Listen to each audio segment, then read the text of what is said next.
Good morning, everyone. So, very good news to all of you. LTX classes వాళ్ళు NCERT foundation course launch చేయడం అనేది జరిగింది.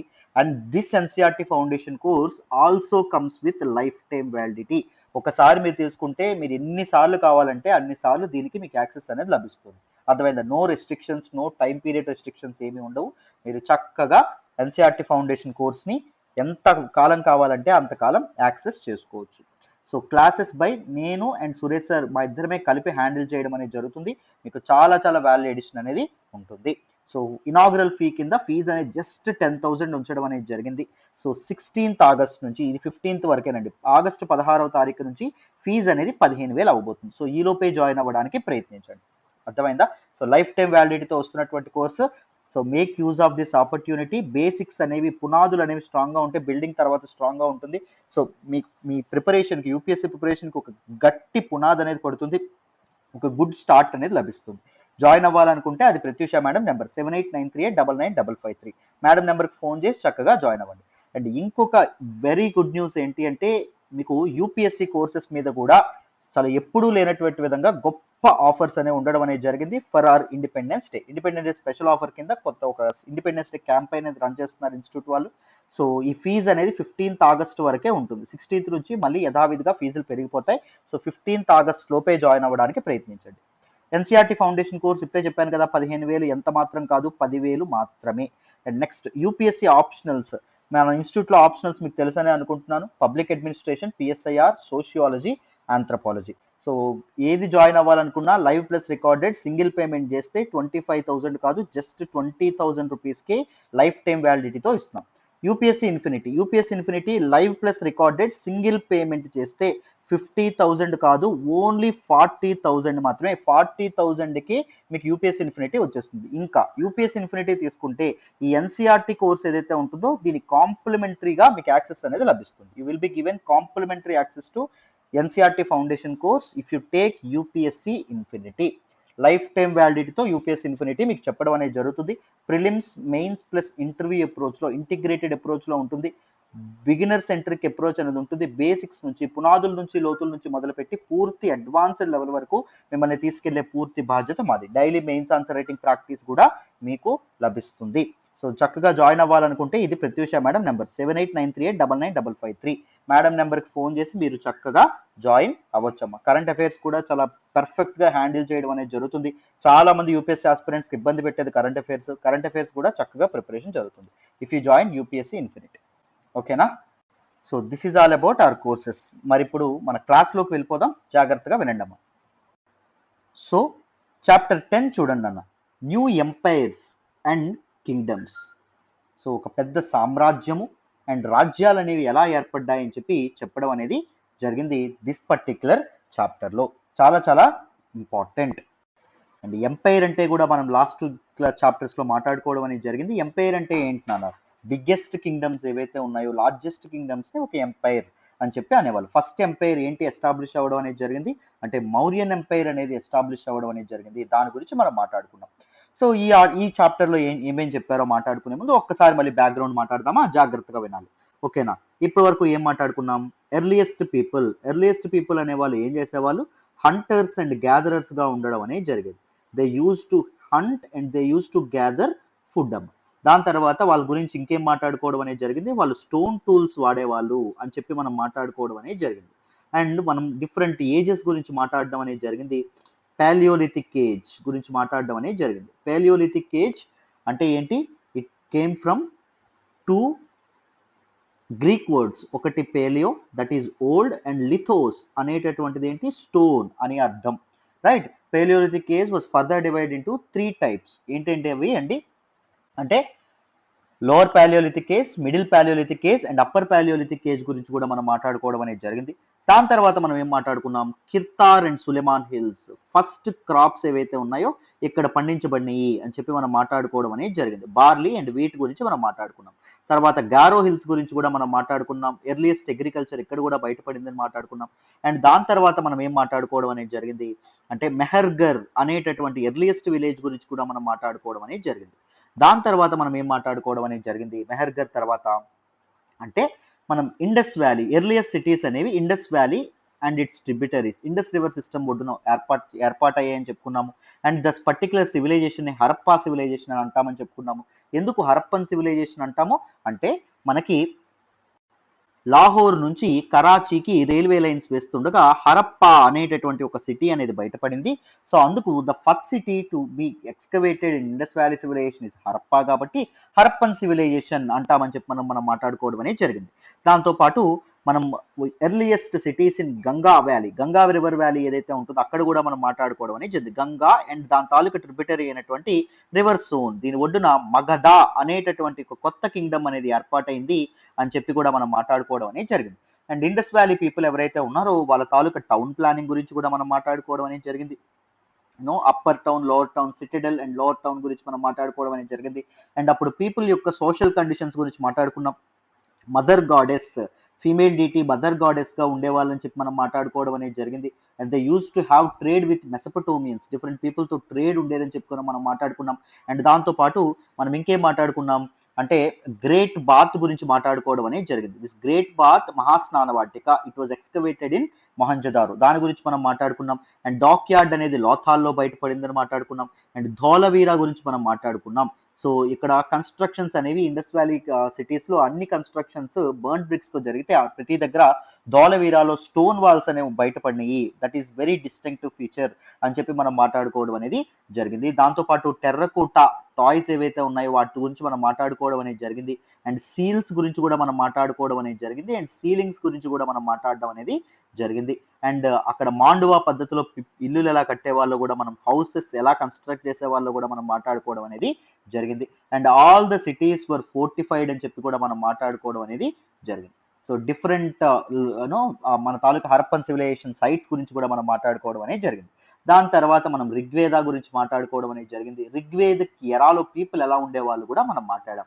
రాజుని జనస్య అని చెప్పి పిలిచే వాళ్ళని కూడా మనం మాట్లాడుకున్నాం. అండ్ దాసా అండ్ దాసీస్ కూడా ఉండేవాళ్ళు అని చెప్పి కూడా మనం మాట్లాడుకోవడం అనేది జరిగింది. అండ్ దాంతోపాటు వర్ణా సిస్టమ్ ఏదైతే ఉంటుందో వర్ణా సిస్టమ్ గురించి కూడా మనం మాట్లాడుకున్నాం. చతుర్వర్ణాస్ ఉండేవి, బ్రాహ్మణ క్షత్రియ వైశ్య శూద్రులు ఉండేవాళ్ళు అని చెప్పి కూడా మనం మాట్లాడుకోవడం అనేది జరిగింది. అండ్ దాంతోపాటు మెగాలిత్స్ ఏవైతే ఉన్నాయో బరియల్ గ్రౌండ్స్, వాటి గురించి కూడా మనం మాట్లాడుకోవడం అనేది జరిగింది. ఇంకా చాలా చాలా విషయాల గురించి మనం మాట్లాడుకోవడం అనేది జరిగింది. ఋగ్వేద తర్వాత ఉన్నటువంటి Vedas, that is Samaveda, Yajurveda and Atharvana వేద గురించి మాట్లాడుకున్నాం. ఉపనిషత్స్ ఏవైతే ఉన్నాయో ఉపనిషత్స్ గురించి కూడా మనం మాట్లాడుకోవడం అనేది జరిగింది. అండ్ దాంతోపాటు బుద్ధిస్ట్ స్టోరీస్ అయినటువంటి జాతకాస్ ఏవైతే ఉన్నాయో వాటి గురించి కూడా మనం మాట్లాడుకోవడం అనేది జరిగింది. అండ్ లేటర్ వేదిక్ పీరియడ్ లో కింగ్స్ ఎలా మారేవాళ్ళు అని చెప్పి మనం మాట్లాడుకోవడం అనేది జరిగింది. మహాజన్పదాస్ ఏవైతే ఉన్నాయి, 16 మహాజన్పదాస్ ఎలా ఏర్పడ్డాయి, అందులో మగధ ఎందుకు ద మోస్ట్ పవర్ఫుల్ అయింది, బికాజ్ మగధ అనేటటువంటిది రివర్ వ్యాలీ పక్కన ఉండడం వల్ల ఫెర్టైల్ ల్యాండ్స్, అండ్ దాంతోపాటు ఎలిఫెంట్స్ అనేవి ఉండేవి, అండ్ ఐరన్ ఓర్ ఏదైతే ఉంటుందో అది కూడా ఉండేదని మాట్లాడుకున్నాం. అండ్ ఐరన్ టూల్స్ ఏవైతే ఉన్నాయో అవి ఎలా డెవలప్ అయినాయో మనం మాట్లాడుకోవడం అనేది జరిగింది. And sugar cane, how sugar cane అనేటటువంటిది పండించే వాళ్ళని కూడా మనం మాట్లాడుకోవడం అనేది జరిగింది. అర్థమైందా? షుగర్ కేన్ ని ఒకప్పుడు ఏమనే వాళ్ళు అంటే ఇక్షు అనేటటువంటి పదం వాడేవాళ్ళు, దాని గురించి మనం మాట్లాడుకోవడం అనేది జరిగింది. అండ్ మగధను పరిపాలించినటువంటి రాజుల గురించి మాట్లాడుకున్నాం. The greatest Kings Bimbisara, and దాంతో పాటు అతని కొడుకు అయినటువంటి అజాతశత్రు గురించి మాట్లాడుకున్నాం. అండ్ మహాపద్మనంద గురించి కూడా మనం మాట్లాడుకున్నాం. మహాపద్మనంద యొక్క సన్ అయినటువంటి ధనానంద్ గురించి కూడా మనం మాట్లాడుకోవడం అనేది జరిగింది. ధనానంద్ దగ్గర మినిస్టర్ గా మనకి కౌటిల్య లేదా చాణక్య లేదా విష్ణుగుప్త ఉండేవాళ్ళని మాట్లాడుకున్నాం.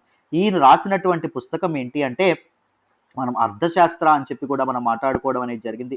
సో కౌటిల్య లేదా చాణక్య లేదా విష్ణుగుప్త ఏం చేయడం అనేది జరిగింది అంటే, ఒక చంద్రగుప్త మౌర్య అనేటటువంటి ఒక వ్యక్తికి సహాయపడి చంద్రగుప్త మౌర్యతో on the remains of Nanda dynasty Mauryan empire establish చేయించాడు అని చెప్పి కూడా మనం మాట్లాడుకోవడం అనేది జరిగింది. ఈ మధ్యలో మనకి అలెగ్జాండర్ అనేటటువంటి వ్యక్తి మనకి గ్రీకు దేశం నుంచి దండెత్తి రావడం అనేది జరిగిందని చెప్పి కూడా మనం మాట్లాడుకోవడం అనేది జరిగింది. రైట్, గ్రీక్ కంట్రీ ఏదైతే ఉంటుందో అక్కడ నుంచి మనకి దండెత్తి వచ్చాడు. He has an ambition to know win the world, ప్రపంచాన్ని జయించాలనేటటువంటి ఒక అద్భుతమైనటువంటి అంబిషన్ ఆయనకు ఉండేదని కూడా మనం మాట్లాడుకోవడం అనేది జరిగింది. మౌర్యన్ ఎంపైర్ యొక్క కింగ్స్ గురించి మాట్లాడుకున్నాం. మొదట చంద్రగుప్త మౌర్య తర్వాత బింబిసారా హరియాంక్ డినాస్టీ, ఇందాక మగధ పరిపాలన. And Bindusara he is from Mauryan empire. Bindusara యొక్క కొడుకే అశోక ద గ్రేట్ అని చెప్పి కూడా మనం మాట్లాడుకోవడం అనేది జరిగింది. Ashoka the man who gave up war, though he one the war, ప్రపంచంలో ఒక యుద్ధాన్ని విజయం సాధించిన తర్వాత యుద్ధాన్ని వదిలేసిన వాడు అశోకుడు అని చెప్పి మనం మాట్లాడుకున్నాం. అశోకుని యొక్క ధమ్మా గురించి కూడా మనం మాట్లాడుకోవడం అనేది జరిగింది. అశోకుని యొక్క ధమ్మా పాలసీ గురించి కూడా మనం మాట్లాడుకోవడం అనేది జరిగింది. ఈ లోపు మనం బుద్ధిజం గురించి కూడా మనం మాట్లాడుకున్నాం. హౌ దిస్ సిద్ధార్థ లేదా ఎలా గౌతమ బుద్ధుడు అయ్యాడో మనం మాట్లాడుకున్నాం. బోధ్గయ ఉరివేల బోధ్గయ ఎలా అయిందో మనం మాట్లాడుకున్నాం.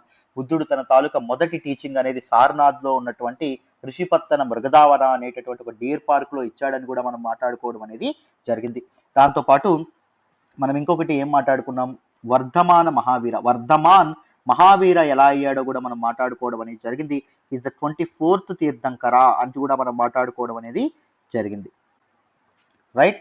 అండ్ దాంతో పాటు మనం జొరాస్ట్రియనిజం అనేటటువంటి ఒక కొత్త రిలీజియన్ గురించి కూడా మనం మాట్లాడుకోవడం అనేది జరిగింది.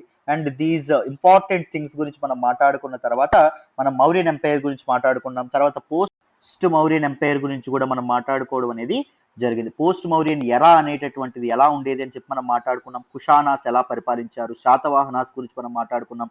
అండ్ దాంతోపాటు ఇండో గ్రీక్స్ కూడా వచ్చారు మధ్యలో అని చెప్పి మనం మాట్లాడుకున్నాం. అండ్ దాంతోపాటు మనం డౌన్ సౌత్ మనకి చోళ, చేరా, పాండ్యాస్ త్రీ చీఫ్ ఫ్యామిలీస్ అనేవి ఉన్నాయని చెప్పి మనం మాట్లాడుకోవడం అనేది జరిగింది. And Chola, Chera, Pandyas taxes వసూలు చేసేవాళ్ళు కాదని మనం మాట్లాడుకున్నాము. అండ్ దాంతోపాటు మన అశోక ద గ్రేట్ ఎవరైతే ఉన్నారో ఈయన తన ధమ్మా పాలసీని ప్రీచ్ చేయడానికి ధమ్మ మహామాత్యాస్ ఎవరైతే ఉంటారో వాళ్ళని అపాయింట్ చేశారని కూడా మనం మాట్లాడుకున్నాం. అండ్ దాని తర్వాత సిల్క్ రూట్ ఏదైతే ఉంటుందో దాని గురించి కూడా మనం మాట్లాడుకోవడం అనేది జరిగింది, రైట్. దాంతోపాటు సంగం లిటరేచర్ ఏదైతే ఉంటుందో దాని గురించి కూడా మాట్లాడుకున్నాం. Why it is called Sangam literature? Because Sangam literature was composed by a group of people, a group of poets లేదా ఒక అసెంబ్లీ ఆఫ్ పోయెట్స్. అండ్ దాని తర్వాత మనకి భక్తి మూవ్మెంట్ అనేది ఎలా వచ్చింది టు రివైవ్ హిందూయిజం అని చెప్పి మనం మాట్లాడుకోవడం అనేది జరిగింది, right. Very important. Different viharas and chaityas గురించి మనం మాట్లాడుకోవడం అనేది జరిగింది. అండ్ బుద్ధిస్ట్ స్టాట్యూస్ గురించి కూడా మనం మాట్లాడుకున్నాం. అండ్ మన తాలూకా కుషానాస్ లో ఇంపార్టెంట్ రూలర్ ఎవరు అంటే కనిష్క అని చెప్పి మాట్లాడుకున్నాం, రైట్. కనిష్క అని చెప్పి మనం మాట్లాడుకున్నాం. కనిష్కుని తాలూకు కోర్టులో ఒక పోయిట్ ఉండేవాడు, ఆయన పేరు అశ్వఘోష అని మాట్లాడుకున్నాం. అశ్వఘోష రాసినటువంటి important book Sanskrit book Buddha Charita అని చెప్పి మనం మాట్లాడుకోవడం అనేది జరిగింది, అంతేనా. బుద్ధ చరిత అని చెప్పి మనం మాట్లాడుకోవడం అనేది జరిగింది. అండ్ విహారాస్ చైత్యాస్ గురించి కూడా మనం మాట్లాడుకోవడం అనేది జరిగింది. చాలా చాలా ఇంపార్టెంట్ అండి. సో ఇప్పుడు మనం the next chapter next important facts గురించి మనం మాట్లాడుకోవాలి. జాగ్రత్తగా వింటే క్లియర్గా మీకు అర్థమవుతూ ఉంటుంది. జాగ్రత్తగా వినండి అన్న.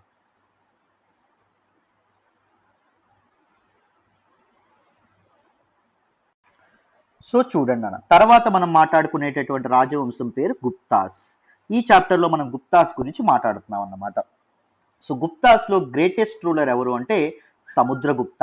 నేను ఆల్రెడీ చెప్పాను, కొంతమంది పేర్లు ఉంటాయండి, అవి చరిత్ర ఉన్నంత కాలం చిరస్మరణీయంగా నిలిచిపోతాయి. సో అవి చరిత్ర మర్చిపోవడానికే వీల్లేదు. వాళ్ళు ఎవరు అంటే మొదట గౌతమ బుద్ధుడు, Buddha so is great and the light of Asia అని చెప్పి నండం అనేది జరుగుతుంది. బుద్ధుని తర్వాత అశోకుడు, అశోకుని నేమ్ కూడా చరిత్ర ఉన్నంత కాలం ఎవరు మర్చిపోవడానికి వీలే లేదు. తర్వాత సముద్రగుప్త, తర్వాత మన తాలూకా ఇతను ఎవరైతే హర్షవర్ధన ఎవరైతే ఉంటారో హర్షవర్ధన, తర్వాత మన తాలూకా అక్బర్ ద గ్రేట్ ఎవరైతే ఉంటారో అక్బర్ ద గ్రేట్. ఇలాంటి కొంతమంది పేర్లు మాత్రం ఎప్పటికీ మర్చిపోవడానికి వీల్లేదు. సముద్రగుప్త కూడా అలాంటి one of the greatest known personalities లో ఒకరు. సో మనం సముద్రగుప్త గురించి ఎలా తెలుసుకుంటాము అంటే ఒక ఇన్స్క్రిప్షన్ నుంచి తెలుసుకోవడం అనేది జరుగుతుంది. ఇన్స్క్రిప్షన్ అంటే మనం ఆల్రెడీ ఏంటో మాట్లాడుకోవడం అనేది జరిగింది. ద రైటింగ్స్ అనే hard surface is called inscription, శాసనము అని చెప్పడం అనేది జరుగుతుందమ్మా. సో ఈ ఇన్స్క్రిప్షన్ అనేటటువంటిది ఎక్కడుంది? అలహాబాద్ లో ఉండడం అనేది జరిగింది. సో అశోకుడు ఆల్రెడీ వేయించినటువంటి ఒక పిల్లర్ ఇన్స్క్రిప్షన్ ఏదైతే ఉంటుందో, అశోకుని తాలూకా శాసనం ఏదైతే ఉంటుందో దాని మీద సముద్రగుప్తుని గురించి కూడా మెన్షన్ చేయబడ్డం అనేది జరిగింది. ఎవరు రాశారు సముద్రుడి గురించి అంటే ఆయన తాలూకా మినిస్టర్ అండ్ ఆయన కోర్టులో ఉన్నటువంటి ఒక కవి, పోయిట్ అయినటువంటి హరిసేన ఎవరైతే ఉంటారో ఆయన ఒక కావ్యంగా, ఒక అందంగా, ఒక పొయిటికల్ ఫామ్ లో దిస్ పర్టిక్యులర్ సముద్రగుప్తుని గురించి, ఆయన కాన్క్వెస్ట్ గురించి రాయడం అనేది జరిగింది. సో అలాంటి ఇన్స్క్రిప్షన్స్ ని ఏమంటాము అంటే ప్రశస్తి ఇన్స్క్రిప్షన్స్ అంటాము. This inscription is of a special kind known as prashasti. Prashasti is a Sanskrit word. Meaning ఏంటి అంటే దానికి అర్థం ఇన్ ప్రైజ్ ఆఫ్ అని అర్థం. Inscriptions are of many types. శాసనాలు అనేవి చాలా చాలా ఎక్కువ, చాలా చాలా రకాలుగా ఉండడం అనేది జరుగుతుంది. అందులో ప్రశస్తి ఈజ్ ఎ కైండ్ అండి. ప్రశస్తి ఇన్స్క్రిప్షన్ అంటే ఏంటి? రాజుల తాలూకా దాన ధర్మాల గురించి కానీ, రాజులు చేసినటువంటి గొప్ప పనులు ఏవైతే ఉంటాయో వాటిని కాన్క్వెస్ట్ల గురించి పొగుడుతూ రాసేటటువంటి ఇన్స్క్రిప్షన్, వేయించినటువంటి ఇన్స్క్రిప్షన్ ప్రశస్తి ఇన్స్క్రిప్షన్ అంటాం. సో లాస్ట్ టైం మనం ప్రశస్తి ఇన్స్క్రిప్షన్ ఎక్కడ మాట్లాడుకున్నామో గుర్తుందా? ఎక్కడ మాట్లాడుకున్నాం? మనం శాతవాహనంలో గొప్పవాడైనటువంటి గౌతమిపుత్ర శ్రీ శాతకర్ణి ఎవరైతే ఉంటారో, గౌతమిపుత్ర శ్రీ శాతకర్ణి తాలూకా తల్లి గౌతమి బాలాశ్రీ ఎవరైతే ఉంటారో ఆవిడ నాసిక్ ఇన్స్క్రిప్షన్ అనేది వేయించడం అనేది జరిగింది. నా కొడుకు ఇంత గొప్పవాడు, నా కొడుకు అంత గొప్పవాడు, తన రాజ్యాన్ని నలుదిశలా వ్యాప్తి చేయించినటువంటి వాడు, అన్ని మతాలను సమానంగా దగ్గరికి తీసుకున్నటువంటి వాడు అని చెప్పి గొప్పగా రాయడం అనేది జరిగింది. So Nasik inscription is also a prashasti inscription, and దాంతో పాటు Allahabad inscription of Samudragupta is also a prashasti inscription. This particular Allahabad inscription ని ఎస్క్రైబ్ చేసినటువంటి వారు ఎవరు? Harisena. Harisena is the poet and minister of Samudragupta. చాలా చాలా ఇంపార్టెంట్ నన్ను. నెక్స్ట్ చూడండి. While prashasti were composed for some of the rulers you read about in chapter 9. Such చెప్పాను కదా Gautamiputra Shri Satakarni, they became far more important from the time of Guptas. So మనకి గౌతమిపుత్ర శ్రీ శాతకర్ణి గురించి కూడా ప్రశస్తి inscription అనేది వేయించడం అనేది జరిగింది. That is Nasik inscription. జాగ్రత్తగా గుర్తుపెట్టుకోవాలి. సముద్రగుప్తాస్ ప్రశస్తి, ఆయన తాలూకా గొప్ప ఏంటో చూద్దాం. Letters see what Samudragupta's prashasti tellers. ఆయన తాలూకా ప్రశస్తి ఇన్స్క్రిప్షన్ ఏం చెప్తుందో చూడండి. The poet praised the king in glowing terms, that as warrior, as a king who won victories in battle, who was learned and the best of poets. ఏం చెప్పడం అనేది జరిగింది సముద్రగుప్తుడి గురించి? దాని మీద ఒక గ్రేట్ వారియర్, ఒక ధైర్య సాహసాలు ఉన్నటువంటి, ఒక పోరాట పటిమ కలిగినటువంటి ఒక గొప్ప వారియర్ అని చెప్పడం అనేది జరిగింది. దాంతోపాటు వన్ విక్టరీస్ ఇన్ బ్యాటిల్, చాలా చాలా యుద్ధాల్లో గెలిచినటువంటి సమర్థుడైనటువంటి యోధుడని చెప్పడం అనేది జరిగింది.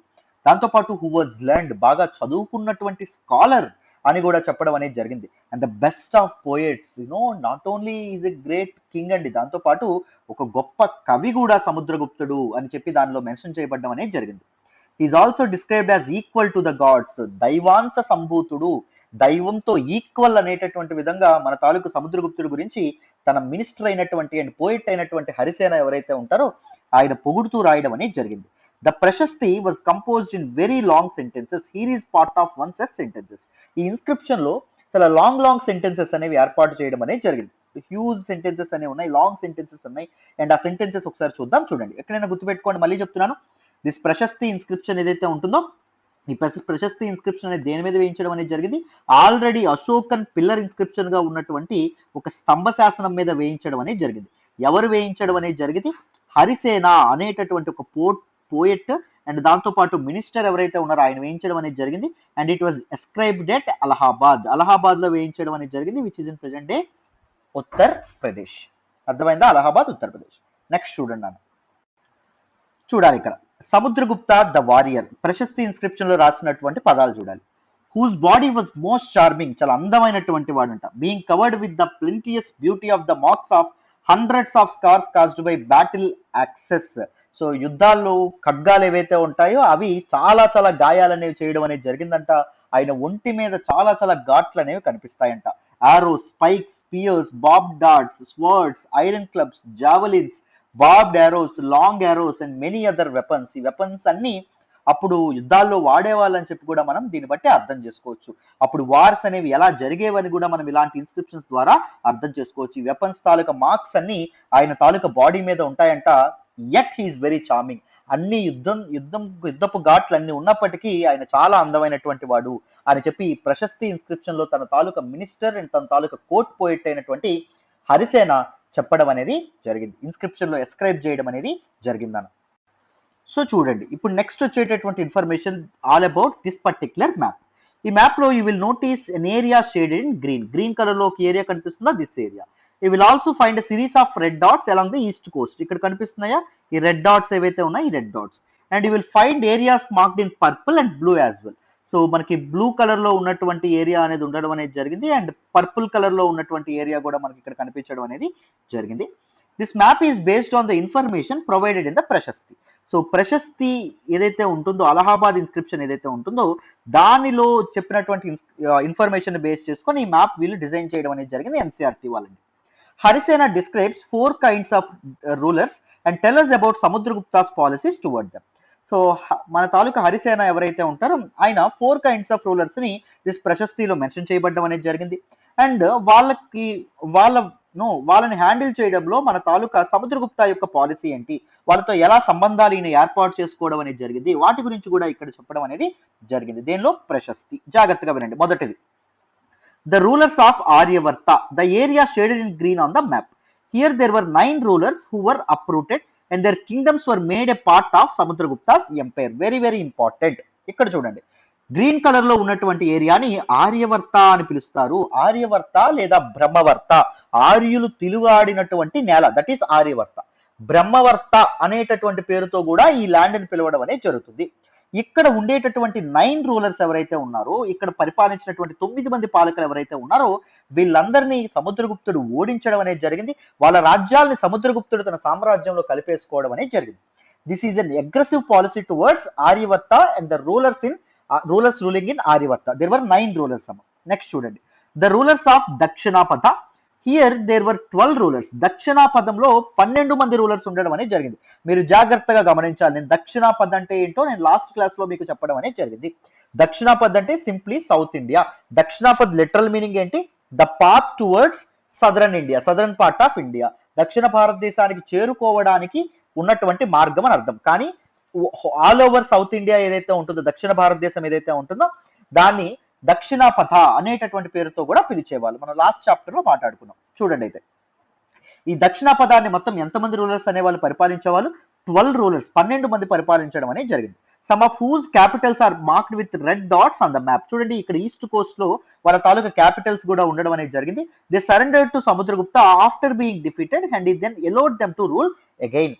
సో వీళ్ళందరూ ఏం చేసేవారు? సముద్రగుప్తుని యొక్క తాకిడికి, సముద్రగుప్తుని యొక్క పరాక్రమానికి తట్టుకోలేక వాళ్ళందరూ సముద్రగుప్తునికి తల వంచడం అనేది జరిగింది. అర్థమైందా?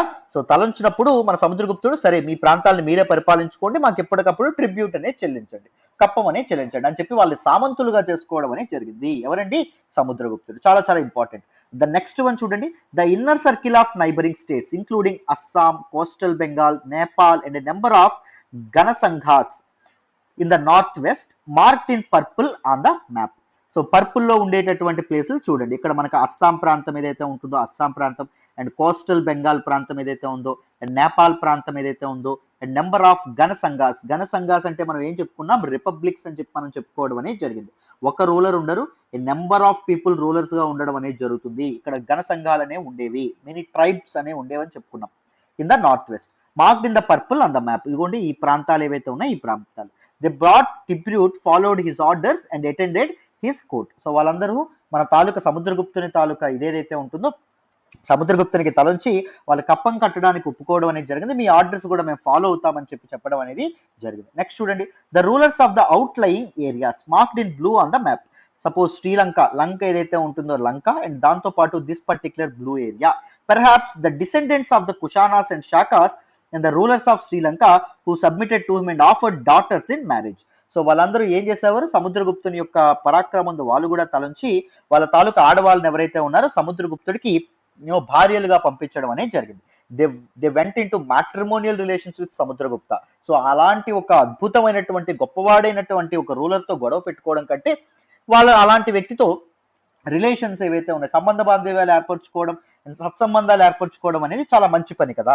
సో అందుకే వాళ్ళందరూ తలొగ్గడం అనేది జరిగింది. దట్ ఈస్ హౌ ఈ ప్రాంతాలు ఏవైతే ఉన్నాయో ఈ ప్రాంతాల మీద తన హోల్డ్ అనేది సంపాదించుకున్నాడు సముద్రగుప్తుడు. సముద్రగుప్తుడు ఒక ప్రాంతాన్ని జయించాలి అంటే అతన్ని అడ్డుకునేవాడంటూ ఎవరు లేరండి.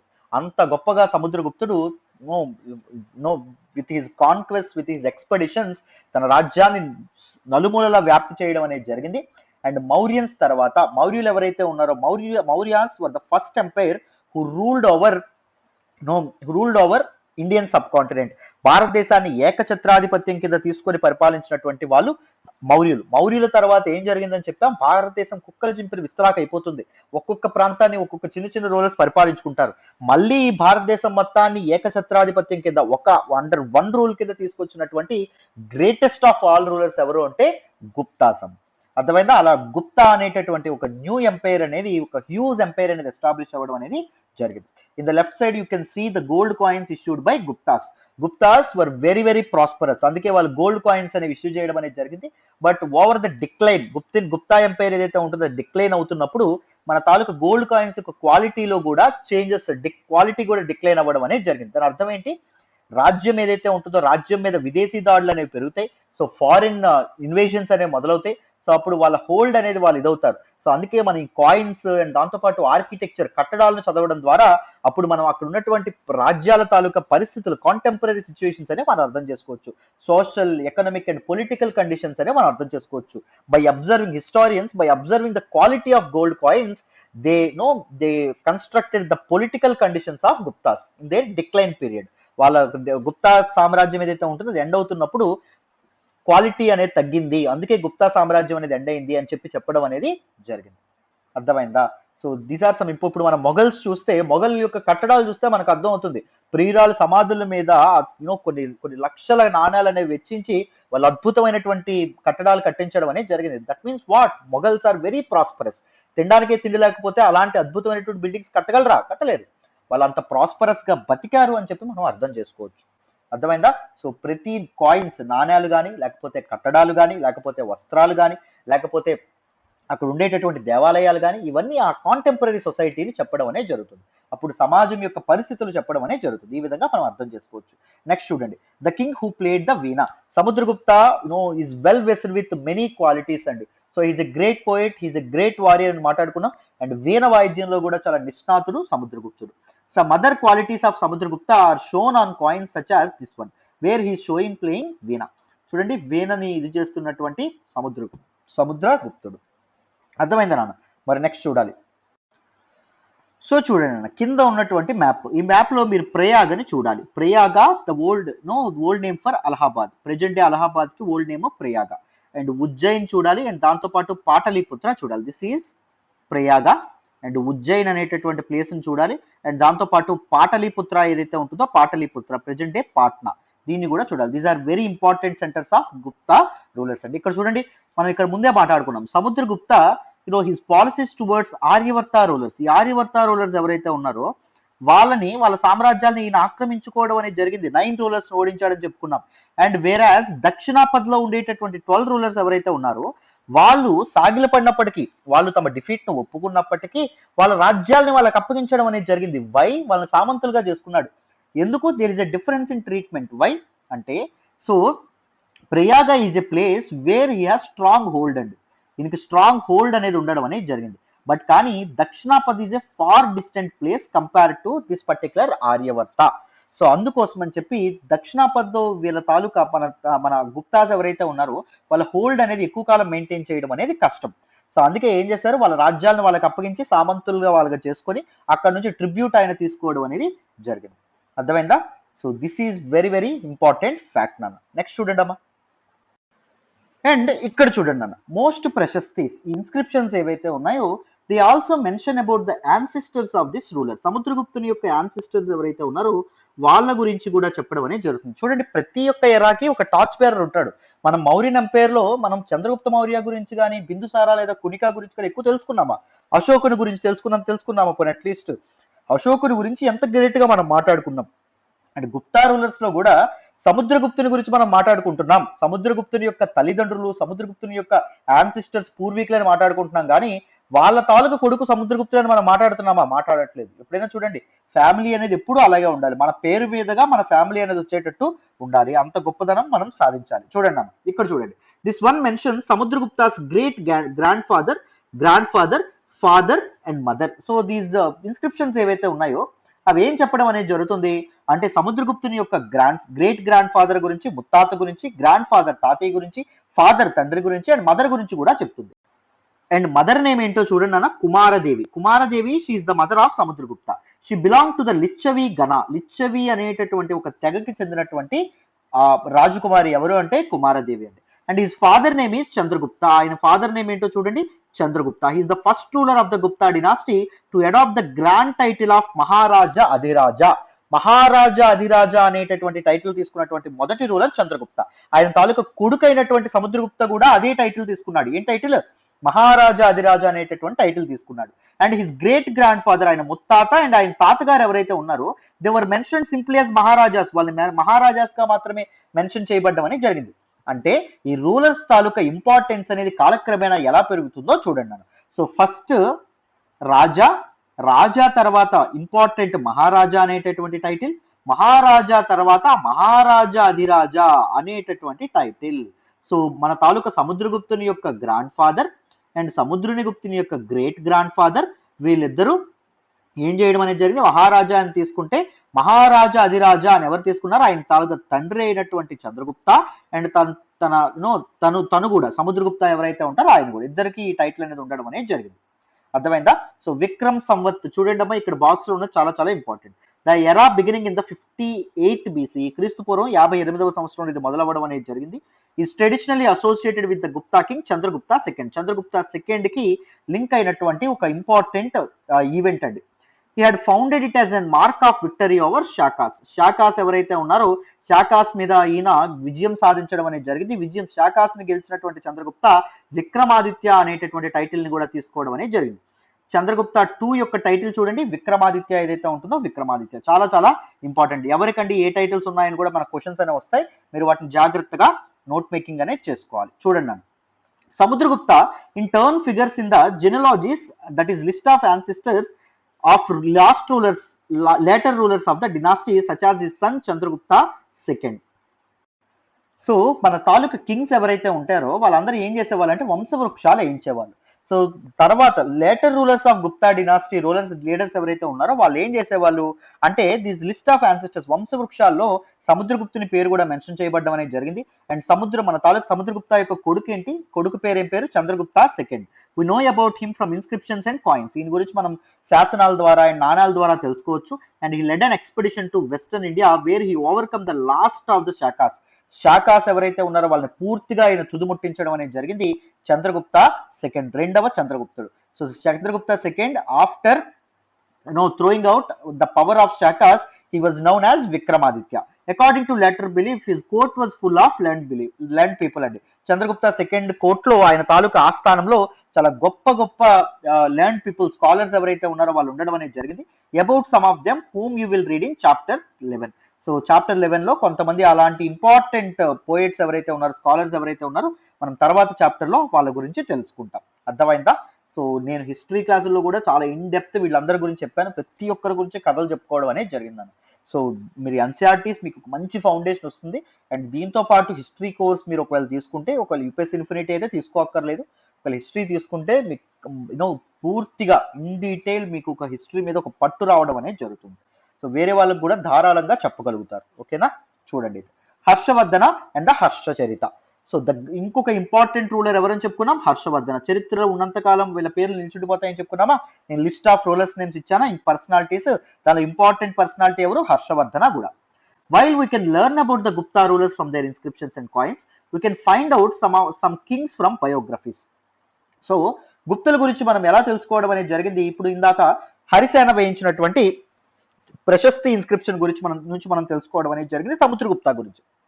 అయితే కొంతమంది రూలర్స్ గురించి మనం వాళ్ళ బయోగ్రఫీస్, ఆత్మకథల గురించి కూడా తెలుసుకోవచ్చండి. అర్థమైందా? Harshavardhana who ruled nearly 1400 years ago, 1400 సంవత్సరాల క్రితం ఆయన పరిపాలించడం అనేది జరిగింది. అంటే around 600 AD was one such ruler. ఈయన గురించి మనం ఆయన తాలూకా ఇది బయోగ్రఫీ ఏదైతే ఉంటుందో ఆత్మకథ నుంచి మనం తెలుసుకోవచ్చు. ఇస్ కోట్ పోయెట్ భనభట్ట అనేటటువంటి వ్యక్తి మన తాలూకా ఇతను ఎవరైతే ఉన్నారో, హర్షవర్ధన్ ఎవరైతే ఉన్నారో ఆయన బయోగ్రఫీని రాయడం అనేది జరిగింది. Harshacharita was written in Sanskrit అండి. అర్థమైందా? ఎవరు రాశారో ఆయన తాలూకా కోర్ట్ పోయిట్ అయినటువంటి భనభట్ట రాయడం అనేది జరిగింది. This gives a genealogy of Harsha and the ends with his becoming king. So హర్షుని తాలూకా పూర్వీకుల గురించి అండ్ దాంతో పాటు ఆయన ఎలా రాజు అయ్యాడో కూడా మనకి హర్షచరిత చెప్పడం అనేది జరుగుతుంది. And Hiuen Tsang about him we read in chapter 9. గుర్తుందా, మనం the prince of all pilgrims అని చెప్పుకోవడం అనేది జరిగింది. చైనా నుంచి వచ్చాడు. 600 మాన్యుస్క్రిప్ట్స్ ఏవైతే ఉన్నాయో తిరిగి తీసుకెళ్తుండగా, ఇండస్ రివర్ దాటుతుండగా 50 మాన్యుస్క్రిప్ట్స్ ఏవైతే ఉన్నాయో ఇండస్ రివర్ సింధు నదిలో పడిపోతాయని చెప్పుకున్నాం. మిగిలిన 550 మాన్యుస్క్రిప్ట్స్ ఏవైతే ఉన్నాయో వాటిని సాంస్క్రిట్ నుంచి చైనీస్ లాంగ్వేజ్ లోకి అనువదిస్తాడని చెప్పుకున్నాం. గుర్తుందా నాన్న? సో ల్యాండ్ రూట్ ద్వారా తిరిగి వెళ్తాడని చెప్పి కూడా మనం చెప్పుకోవడం అనేది జరిగింది. ఫస్ట్ ఫాహీన్ వేరు, హువాన్జాంగ్ వేరు. అర్థమైందా? అండ్ ఐజింగ్ అనేటటువంటి ఇంకొక వ్యక్తి కూడా ఉండడం అనేది జరుగుతుంది. వాళ్ళ గురించి ముగ్గురు గురించి మనం మాట్లాడాం. ఈ వాన్జాంగ్ ఎవరైతే ఉన్నారో ఈయన హర్షాస్ కోర్ట్, హర్షవర్ధన్ తాలూకా ఆస్థానంలో కొంతకాలం గడపడం అనేది జరిగింది. And he left a detailed account of what he saw, హర్షుని తాలూకా సామ్రాజ్యం ఎలా ఉండేది, ఆయన తాలూకా పరాక్రమం ఎలాంటిది, ఆయన అప్పుడు ఆ కాంటెంపరీ సొసైటీ అనేది ఎలా ఉండేది అని చెప్పి తన ట్రావెల్ అకౌంట్స్ లో వాన్జాంగ్ ఎవరైతే ఉన్నారో ఆయన మెన్షన్ చేయబడ్డం అనేది జరిగిందన్న. ఫాహీన్ విజిట్స్ గుప్తాస్ కోర్ట్ అండి, గుప్తుని తాలూకా కోర్ట్స్ చంద్రగుప్త సెకండ్ యొక్క కోర్ట్ ని ఆయన సందర్శించడం అనేది జరుగుతుంది. అండ్ వాన్జాంగ్ విజిట్స్ హర్షవర్ధనాస్ కోర్ట్, జాగ్రత్తగా గుర్తుపెట్టుకోవాలి. అర్థమైందా? సో నెక్స్ట్ చూడండి అన్న, చూడండి అన్న హర్ష చరిత్రలో ఏం రాయబడ్డం అనేది జరిగిందో, ఈయన ఎలా పవర్ లోకి వచ్చాడో చూడండి. Harsha was not the eldest son of his father, ఆయన తాలూకా తండ్రి గారికి ఈయన పెద్ద కొడుకు కాదు. మామూలుగా ఎలా ఉండేది, తన తాలూకా ఫాదర్ ఎక్కడ రూల్ చేసేవాళ్ళంటే Thanesar. Thanesar is in present day, ఇక్కడ మీకు మ్యాప్ లో కనిపిస్తుంది చూడండి, it is in present day Haryana. So ఇక్కడ ఆయన ఫాదర్ రూల్ చేయడం అనేది జరిగేది. సో మామూలుగా ఏం జరిగేది, మామూలుగా తండ్రి ఎవరైతే ఉంటారో ఆయన తర్వాత అధికారంలోకి ఎవరు వస్తారు, పెద్ద కొడుకు రావడం అనేది జరుగుతుంది. కానీ ఆయన తాలూకు తండ్రి గారు అండ్ ఎల్డర్ బ్రదర్ ఎవరైతే ఉన్నారో ఇద్దరు ఈయన కంటే ముందే చనిపోవడం వల్ల ఈయన అధికారంలోకి రావడం అనేది జరుగుతుంది. హిస్ బ్రదర్ ఇన్ లా ఎవరైతే ఉంటారో, తన తాలూకా బావగారు ఎవరైతే ఉంటారో, is the ruler of Kanauj. Kanauj is in present day Uttar Pradesh అండి, దాన్ని పరిపాలిస్తూ ఉంటాడు. అండ్ కనౌజ్ మీద ఎవరు దండెత్తారంటే రూలర్ ఆఫ్ బెంగాల్, బెంగాల్ పరిపాలిస్తున్నటువంటి బెంగాల్ రూలర్స్ దండెత్తి సో ఇతను ఎవరైతే అతని బ్రదర్ ఇన్ లా ఎవరైతే ఉంటారో ఆయన చంపేయడం అనేది జరుగుతుంది. అప్పుడు హర్ష ఏం చేస్తాడు, ఈ కనౌజ్ ఏదైతే ఉంటుందో తన థానేసర్ నుంచి కనౌజ్ కి ఎక్స్పెడిషన్ లాంచ్ చేసి కనౌజ్ ని ఆక్రమించుకొని అండ్ బెంగాల్ రూలర్ ఎవరైతే ఉంటారో ఆయనకి ఎగనెస్ట్ గా ఎక్స్పెడిషన్ అనేది కాన్క్వెస్ట్ అనేది లాంచ్ చేయడం అనేది జరుగుతుంది. ఎక్స్పెడిషన్ లాంచ్ చేసి ఆయన్ని జయించడం అనేది జరుగుతుంది. Although he successful in the eastern side మొత్తం సక్సెస్ఫుల్ అయినప్పటికీ అండ్ మగధని కూడా ఆయన ఆక్యుపై కాన్క్వైర్ చేసుకున్నప్పటికీ అండ్ బెంగాల్ ని కూడా ఆయన కాన్క్వైర్ చేసుకున్నప్పటికీ he was not successful elsewhere. ఆయన దేశం మొత్తాన్ని ఏకఛత్రాధిపత్యం కింద ఏలుదామని చెప్పి అనుకుంటాడు. So he want to cross Narmada and he want to led an expedition to దక్షిణ భారతదేశాన్ని దండెత్తాం అనుకుంటాడు. కానీ కింద దక్షిణ భారతదేశంలో ఒక గ్రేటెస్ట్ రూలర్ ఉంటారండి, చాళుక్యన్ డినాస్టీకి సంబంధించినటువంటి రూలర్, ఆయన పేరు Pulakeshin second. Pulakeshin second western Chalukyan ruler అమ్మ. వెస్టర్న్ చాళుక్యస్ ఇంకొక పేరు ఏంటంటే కళ్యాణి చాళుక్యాస్ అంటాం, లేదా బాదామి చాళుక్యాస్ అంటాం, లేదా వాతాపి చాళుక్యాస్ అని కూడా అనడం అనేది జరుగుతుంది. అర్థమైందా? పులకేషిన్ 2 ఎవరైతే ఉంటారో is one of the greatest rulers of Chalukyas అండి. సో ఈయన హర్షవర్ధన్ తాలూకు ఎక్స్పెడిషన్ ఏదైతే ఉంటుందో దాన్ని సక్సెస్ఫుల్ గా కౌంటర్ చేయగలుగుతాడు. ద నార్థన్ రూలర్స్ యొక్క ఇన్ఫ్లుయెన్స్ సౌత్ మీద పడకుండా ఈయన ఆపగలగడం అనేది జరుగుతుంది. ఎవరండి? మన తాలూకా పులకేషిన్ సెకండ్. నెక్స్ట్ చూడండి, ద పల్లవాస్, చాళుక్యాస్ అండ్ పులకేషిన్స్ ప్రశస్తి, పులకేషిన్ యొక్క ఇన్స్క్రిప్షన్, వీటి గురించి మనం మాట్లాడుకోవాలి, జాగ్రత్తగా వినండి. The Pallavas and Chalukyas were the most important ruling dynasties in South India during this period. హర్షవర్ధనుడు పరిపాలిస్తున్నటువంటి సమయంలో అంటే అరౌండ్ 600 AD, క్రీస్తు శకం 600 సంవత్సరం ఆ టైం ఏదైతే ఉంటుందో 7వ శతాబ్దం టైంలో సో పల్లవులు, చాళుక్యులు one of the very important ruling dynasties అండి. The kingdom of the Pallavas spread from the region around their capital Kanchipuram to the Kaveri Delta, while that of Chalukyas was centered around the Raichur Doab between rivers Krishna and Tungabhadra. Krishna నది and Tungabhadra నదులు ఏవైతే ఉంటాయో so చూడండి, so Krishna నది and Tungabhadra నదులు ఏవైతే ఉంటాయో ఆ నదుల మధ్యలో ఉన్నటువంటి రాయచూర్ దో ప్రాంతం, ద ఫెర్టైల్ ల్యాండ్ ఏదైతే ఉంటుందో వాటిని చాళుక్యులు పరిపాలించడం అనేది జరుగుతుంది. ఫెర్టైల్ ల్యాండ్స్ ని పరిపాలించినటువంటి రూలర్స్ మనం చరిత్రలో ఏం చూసాం, they use to become most powerful, చాలా చాలా పవర్ఫుల్ అవ్వడం అనేది జరుగుతుంది. అండ్ దాంతో పాటు పల్లవులు ఎక్కడ పరిపాలించే వాళ్ళు, డౌన్ సౌత్ పరిపాలించడం అనేది జరిగింది. కాంచీపురం, వాళ్ళ తాలూకా క్యాపిటల్ ఏంటి, కాంచీపురం ని సెంటర్ గా చేసుకుని వారు పరిపాలించడం అనేది జరిగింది. కావేరీ డెల్టా ఏదైతే ఉంటుందో అది కూడా మోస్ట్ ఫెర్టైల్ ల్యాండ్స్ అని చెప్పి మనం చెప్పుకోవడం అనేది జరిగింది. ఆ ప్రాంతాన్ని వీళ్ళు పరిపాలించేవాళ్ళు. Aihole, the capital of the Chalukyas, Chalukyas యొక్క క్యాపిటల్ ఏంటమ్మా, Aihole, which is an important trading centre. ఇదిగోండి Aihole, which is in present day Karnataka. It is an important trading centre. It developed as a religious centre too, ఒక రిలీజియస్ సెంటర్ గా కూడా develop అవ్వడం అనేది జరిగింది with number of temples. ఐహోల్లో ఉండేటటువంటి మన నరసింహస్వామి టెంపుల్ గురించి కూడా మనం మాట్లాడడం అనేది జరిగిందమ్మా. రైట్, ఐహోల్లో ఉన్నటువంటి నరసింహస్వామి టెంపుల్ గురించి కూడా మనం మాట్లాడడం అనేది జరిగింది. The Pallavas and Chalukyas frequently raided one and another's lands. పల్లవులు అండ్ చాళుక్యులు ఎవరైతే ఉంటారో వాళ్ళు ఒకరి ప్రాంతాలను ఇంకొకరు ఆక్రమించుకోవడానికి ప్రయత్నించాలి. ఎప్పుడు సిరీస్ ఆఫ్ కాన్క్వెస్ట్ అనేవి వాళ్ళ మధ్య జరిగేది, సిరీస్ ఆఫ్ కాంపిటీషన్ అనేది ఎప్పుడు ఉండేది. Especially attacking the capital cities which are prosperous towns. And they use to, మన చాళుక్యాస్ ఎవరైతే ఉంటారో వాళ్ళు కాంచీపురాన్ని ఇది చేసేవాళ్ళు. అండ్ దిస్ పల్లవాస్ ఎవరైతే ఉంటారో పల్లవాస్ కళ్యాణి అండ్ ఐహోల్ ప్రాంతాలు ఏవైతే ఉంటాయో వాటిని ఇది చేయడం అనేది జరిగేది. అర్థమైందా, వాటి మీద దండెత్తడం అనేది జరిగింది. The best known Chalukyan ruler was Pulakeshin two. So Pulakeshin two was one of the very important Chalukyan ruler. We know about him from a Prashasti. Prashasti is an inscription. It was composed by his court poet Ravikirti. Ravikirti అనేటటువంటి ఒక court poet, తన తాలూకు ఆస్థాన కవి. So ఈయన గురించి ఒక inscription వేయించడం అనేది జరిగింది. This tells us about his ancestors. ఈయన తాలూకా పూర్వీకుల గురించి, who are traced back through 4 generations from father to son. Pulakeshin evidently got the kingdom from his uncle. So Pulakeshin కి తన సామ్రాజ్యం అనేది ఎలా వచ్చింది, తన తాలూకా అంకుల్ మామగారి నుంచి రావడం అనేది జరిగింది అని చెప్పి కూడా మన తాలూకా ఈ ప్రశస్తి ఇన్స్క్రిప్షన్ ఏదైతే ఉంటుందో రవికీర్తి వేయించినటువంటి ఇన్స్క్రిప్షన్ లో చెప్పడం అనేది జరిగింది. How he became ruler, how he was emerged as one of the most powerful rulers in south India, వీటన్నిటిని చెప్పడం అనేది జరిగింది. సో పులకేషన్ టూ గురించి చెప్పేటటువంటి ప్రశస్తి ఏదైతే ఉంటుందో దాన్ని వేయించినటువంటి కోర్టు పోయెట్ ఎవరు, రవికీర్తి. చాలా చాలా ఇంపార్టెంట్. అర్థమైందా? సుమారు నలుగురు యాన్సిస్టర్స్ ఎవరైతే ఉన్నారో, 4 జనరేషన్స్, 4 తరాల గురించి కూడా దానిలో మెన్షన్ చేయబడ్డం అనేది జరిగింది. నెక్స్ట్ వినండి అమ్మా. సో చూడండి, according to Ravikirti, he was the court poet of Pulakeshin second. ఆయన చెప్పినటువంటి ప్రశస్తిలో ఏం చెప్పారు అంటే, he led expeditions along both the west and east coast. So both west and east coast వైపు తను ఏం చేశారు, ఎక్స్పెడిషన్స్ ఏవైతే ఉన్నాయో వాటిని లాంచ్ చేయడం అనేది జరిగింది. ఎవరు, Pulakeshin second. Besides he check the advance of హర్షవర్ధనుడు ఎవరైతే ఉంటారో ఆయన తాలూకా అడ్వాన్స్మెంట్, ఆయన తాలూకా ఎక్స్పెడిషన్స్ కి చెక్ పెట్టడం అనేది జరిగింది, ఒక ఎండ్ కార్డు వేయడం అనేది జరిగింది. ఇంట్రెస్టింగ్ ప్లే ఆఫ్ వర్డ్స్ చూడండి, పోయంలో ఏం రాశారు. హర్ష అంటే హర్షించడం, అంటే అర్థం ఏంటి అంటే హ్యాపీనెస్, ఆనందపడ్డం అని అర్థం. ద పోయెట్ ఏం చెప్పారు రవికీర్తి అంటే, he says that after this defeat, ఈ తాలూకా ఓటమి తర్వాత Harsha was no longer happy అని చెప్పడం అనేది జరిగింది. పులకేషన్ ఆల్సో అటాక్డ్ పల్లవాస్. చెప్పాను కదా పల్లవాస్ కి అండ్ వీళ్ళకి మధ్య అటాక్స్ అనేవి జరిగాయని. పల్లవా కింగ్ మీద కూడా అటాక్ చేయడం అనేది జరిగింది. Who took shelter behind the walls of Kanchipuram. So ఇది దాటికి తట్టుకోలేక కాంచీపురం ఫోర్ట్ లో ఆయన తలదాచుకోవడం కూడా జరగడం అనేది జరిగింది.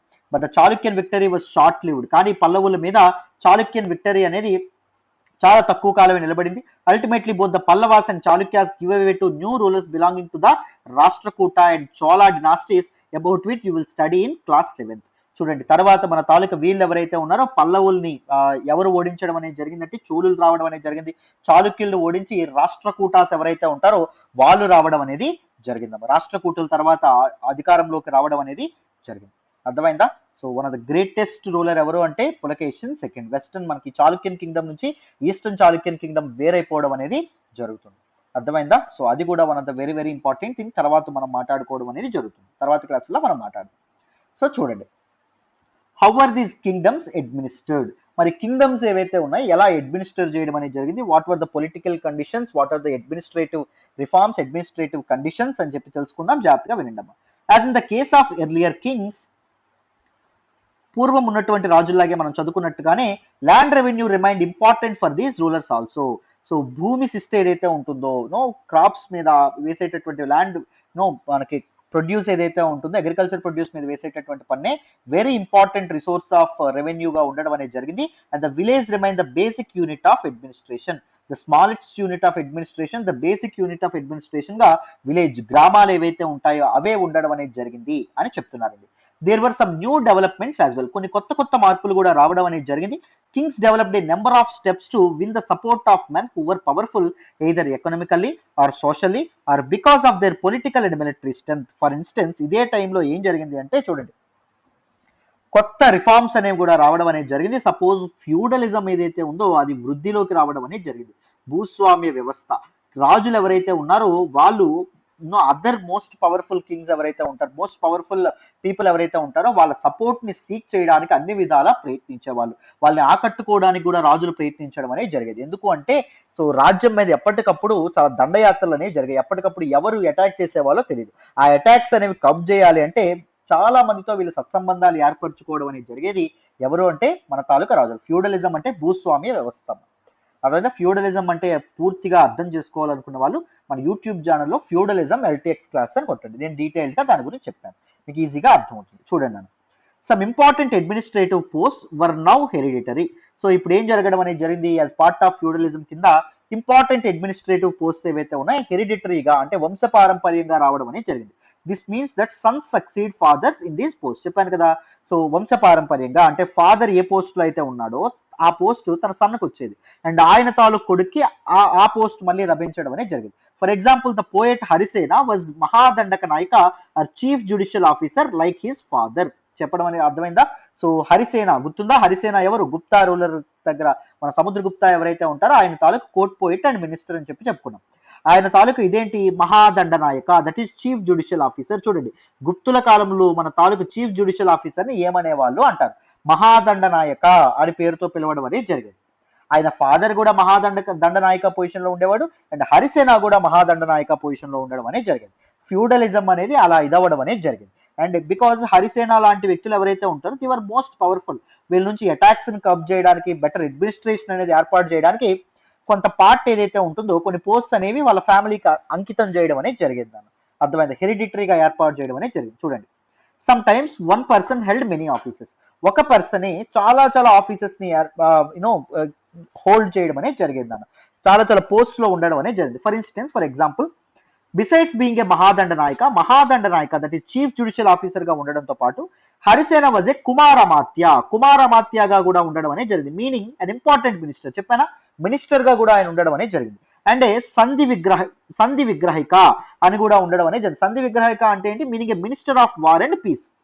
So minister of war and external affairs minister గా కూడా ఈయన ఉండడం అనేది జరిగింది. అర్థమైందా? సో ఇక్కడ గుర్తుపెట్టుకోండి, చాలా జాగ్రత్తగా వినాలి. మనకి చీఫ్ జ్యుడిషియల్ ఆఫీసర్ ఎవరైతే ఉన్నారో చీఫ్ జ్యుడిషియల్ ఆఫీసర్ ని ఏ నేమ్ తో పిలిచేవాళ్ళు? మహాదండనాయక అనేటటువంటి పేరుతో పిలిచేవాళ్ళు. సెకండ్ ఇది మనకి ఇంపార్టెంట్ మినిస్టర్ ఎవరైతే ఉన్నారో ఇంపార్టెంట్ మినిస్టర్ ని ఏం పేరుతో పిలవడం అనేది జరిగింది? కుమారమాత్య అనేటటువంటి పేరుతో పిలిచేవాళ్ళు. అండ్ దాంతో పాటు minister of war and peace ఆయనకి ఏమని పెట్టడం అనేది జరిగింది? సంధి విగ్రహిక అనేటటువంటి పేరుతో పిలవడం అనేది జరిగింది. చాలా చాలా ఇంపార్టెంట్. సంధి అంటే పీస్ అమ్మ, విగ్రహిక అంటే ఏంటి? వార్. అర్థమైందా? So these are some important thing. Next, besides important men probably had a say in local administration. So important people కి లోకల్ అడ్మినిస్ట్రేషన్ లో కూడా ఒక హోల్డ్ అనేది ఉండేది, వాళ్ళ తాలూకా డిసిషన్స్ అనేవి చెల్లుబాటు అవ్వడం అనేది జరిగింది. దాంతోపాటు చూడండి, ఇక్కడ ఇంకో ఇంపార్టెంట్ ఇవి కూడా మనం చెప్పడం అనేది జరిగింది. Important men probably had a say in local administration లో కూడా వాళ్ళకి ఒక ఇన్ఫ్లుయెన్స్ అనేది ఉండేది. అండ్ చీఫ్ బ్యాంకర్ ఎవరైతే ఉన్నారో చీఫ్ బ్యాంకర్ ని ఏమనేవాళ్ళు అంటే నగర శ్రేష్ఠి అనేటటువంటి పేరుతో పిలిచేవాళ్ళమ్మ. చాలా చాలా ఇంపార్టెంట్ అండి ఈ terminology. Number of times prelims లో అడిగారు. నగర శ్రేష్ఠి అనేవాళ్ళు చీఫ్ బ్యాంకర్ ని. ఆర్ మర్చెంట్ ఆఫ్ ద సిటీలో ఉన్నటువంటి మర్చెంట్ ని ఏమనేవాళ్ళు? నగర శ్రేష్ఠి అనేవాళ్ళు. అండ్ దాంతో పాటు ఇంకొకటి ఏమన్నా, శ్రేష్ఠి నుంచి శెట్టి అనేటటువంటి పదం వచ్చిందండి. ఒకప్పుడు మర్చెంట్స్ వర్తకుల్ని శ్రేష్ఠి అనేవాళ్ళు, ఇప్పుడు ప్రెజెంట్ శెట్టి అనేటటువంటి పదం ఇక్కడ నుంచే రావడం అనేది జరిగింది.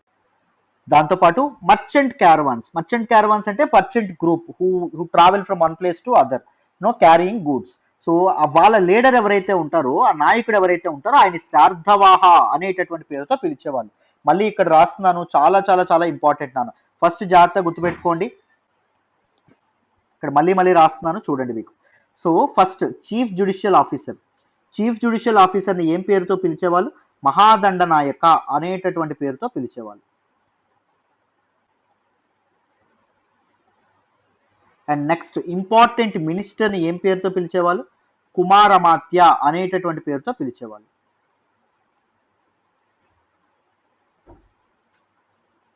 అండ్ నెక్స్ట్ మనకి ఇంకొక ఇంపార్టెంట్ పేరు ఏముండేది మనకి? Minister of war and peace ఏమని పిలిచేవాళ్ళు? సంధి విగ్రహిక అనే పేరుతో పిలిచేవాళ్ళు. గుప్తాస్ టైంలో. అండ్ నెక్స్ట్ జాగ్రత్తగా గుర్తుపెట్టుకోండి, chief banker or merchant of the cities లో ఉండేటటువంటి మర్చెంట్స్ ని నగర శ్రేష్ఠి అనేటటువంటి పేరుతో పిలిచేవాళ్ళు. ఈ శ్రేష్ఠి నుంచి శెట్టి వచ్చిందని చెప్పి మనం మాట్లాడుకున్నాం.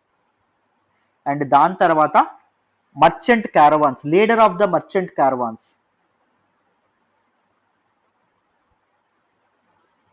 ఏమని పిలవడం అనేది జరిగింది? శార్ధవాహ అనేటటువంటి పేరుతో పిలిచేవారు. Right, these are very very important facts. ఇంకా నెక్స్ట్ ఇంపార్టెంట్ పొజిషన్స్ చూడండి అన్న. చీఫ్ క్రాఫ్ట్స్మెన్ ఏమని పిలిచేవాళ్ళంటే ప్రథమ కులిక అనేటటువంటి పేరుతో పిలవడం అనేది జరిగింది. స్క్రైబ్స్ ని ఏమని పిలిచేవాళ్ళంటే కయస్థ అనేటటువంటి పేరుతో పిలిచేవాళ్ళు. అర్థమైందా? స్క్రైబ్స్ అంటే దీస్ రికార్డ్ కీపర్స్ ఎవరైతే ఉంటారో వాళ్ళు. They use to take an account of all the important events. These policies were reasonably effective, but sooner or later some of these powerful men grew strong enough to set up independent kingdoms. So ఈ policies అనేవి effective గా ఉన్నాయి. చాలా వరకు కొత్త uprisings ఏవైతే ఉన్నాయో, civil uprisings ఏవైతే ఉన్నాయో అవి తలెత్తకుండా చాలా వరకు కంట్రోల్ చేయడం అనేది జరిగింది. కానీ వన్స్ దీస్ పీపుల్ ఎవరైతే ఉన్నారో మోస్ట్ పవర్ఫుల్ గా అయిపోయినప్పుడు వాళ్ళకి once they convinced that we are very powerful to establish an independent kingdom, వాళ్ళు స్వతంత్ర సామ్రాజ్యాలు కూడా ఎస్టాబ్లిష్ చేయడం అనేది జరిగిందండి. This is what we call మనం ఫ్యూడలిజం అని చెప్పడం అనేది జరుగుతుంది. అర్థమైందా? A new kind of army, చాలా చాలా ఇంపార్టెంట్. చూడండి, like earlier rulers some of these kings maintained well organised armies. ఈ కింగ్స్ వెల్ ఆర్గనైజ్డ్ ఆర్మీస్ అనేటి ఎస్టాబ్లిష్ చేసుకునే వాళ్ళు. They use to have elephants in there army, they use to have chariots, రథాలు ఉండేవి, cavalry ఏదైతే ఉంటుందో అశ్వబలం ఉండేది, అండ్ ఫుట్ సోల్డియర్స్ కాల్బలం ఏదైతే ఉంటుందో కాల్బలం కూడా వాళ్ళకు ఉండడం అనేది జరిగింది. Besides there were military leaders who provided the king with troops whenever he needed them. దాంతోపాటు there used to be some military leaders, వాళ్ళు ఈ సోల్జర్స్ ని మెయింటైన్ చేసేవాళ్ళు. రాజు ఎప్పుడైనా యుద్ధం వచ్చింది నాకు సోల్జర్స్ ని కావాలి అంటే they use to supply these particular soldiers అండి. సోల్జర్స్ ని వాళ్ళు యుద్ధానికి ప్రొవైడ్ చేసేవాళ్ళు. They were not paid regular salaries. ఈ తాలూకా వీళ్ళు ఎవరైతే ఉంటారో మిలిటరీ లీడర్స్ ఎవరైతే ఉన్నారో వాళ్ళకి రెగ్యులర్ గా శాలరీస్ ఏవైతే ఉన్నాయో జీతాలు అనేటటువంటివి ఇచ్చేవాళ్ళు కాదు. Instead some of them received grants of land. వాళ్ళకి ఏమి ఇచ్చేవాళ్ళు? భూమి ఇచ్చేవాళ్ళు. అర్థమైందా? వాళ్ళకి ఏమి ఇచ్చేవాళ్ళు? భూమిని ఇవ్వడం అనేది జరిగేది. అర్థమైందా? They collected revenue from the land and used this to maintain soldiers and horses and provide equipment for warfare. So వాళ్ళు ఏం చేసేవాళ్ళు? వాళ్ళకి ఇచ్చినటువంటి భూమి నుంచి రైతులు ఎవరైతే ఉంటారో వాళ్ళ దగ్గర నుంచి రెవెన్యూ అనేది కలెక్ట్ చేసేవాళ్ళు, పన్ను అనేది వసూలు చేసేవాళ్ళు. ల్యాండ్ రెవెన్యూ ఒకప్పుడు ఏమని పిలిచేవాళ్ళు? బాగా అనేటటువంటి పేరుతో పిలిచేవాళ్ళు. అండ్ వాళ్ళు ఏం చేసేవాళ్ళు? మొత్తం ఆ ల్యాండ్ రెవెన్యూ ఏదైతే ఉంటుందో వాళ్ళు ఉంచుకొని వాళ్ళు సోల్జర్స్ ని మెయింటైన్ చేయడం, హార్సెస్ ని మెయింటైన్ చేయడం, అండ్ వార్ఫేర్ కి ఎక్విప్మెంట్ తయారు చేయడం, ఇవన్నీ చూసుకునే వాళ్ళం. These men were known as samantas. Samantas అనేటటువంటి, సామంతులు అనేటటువంటి పేరుతో వాళ్ళని పిలిచేవాళ్ళు.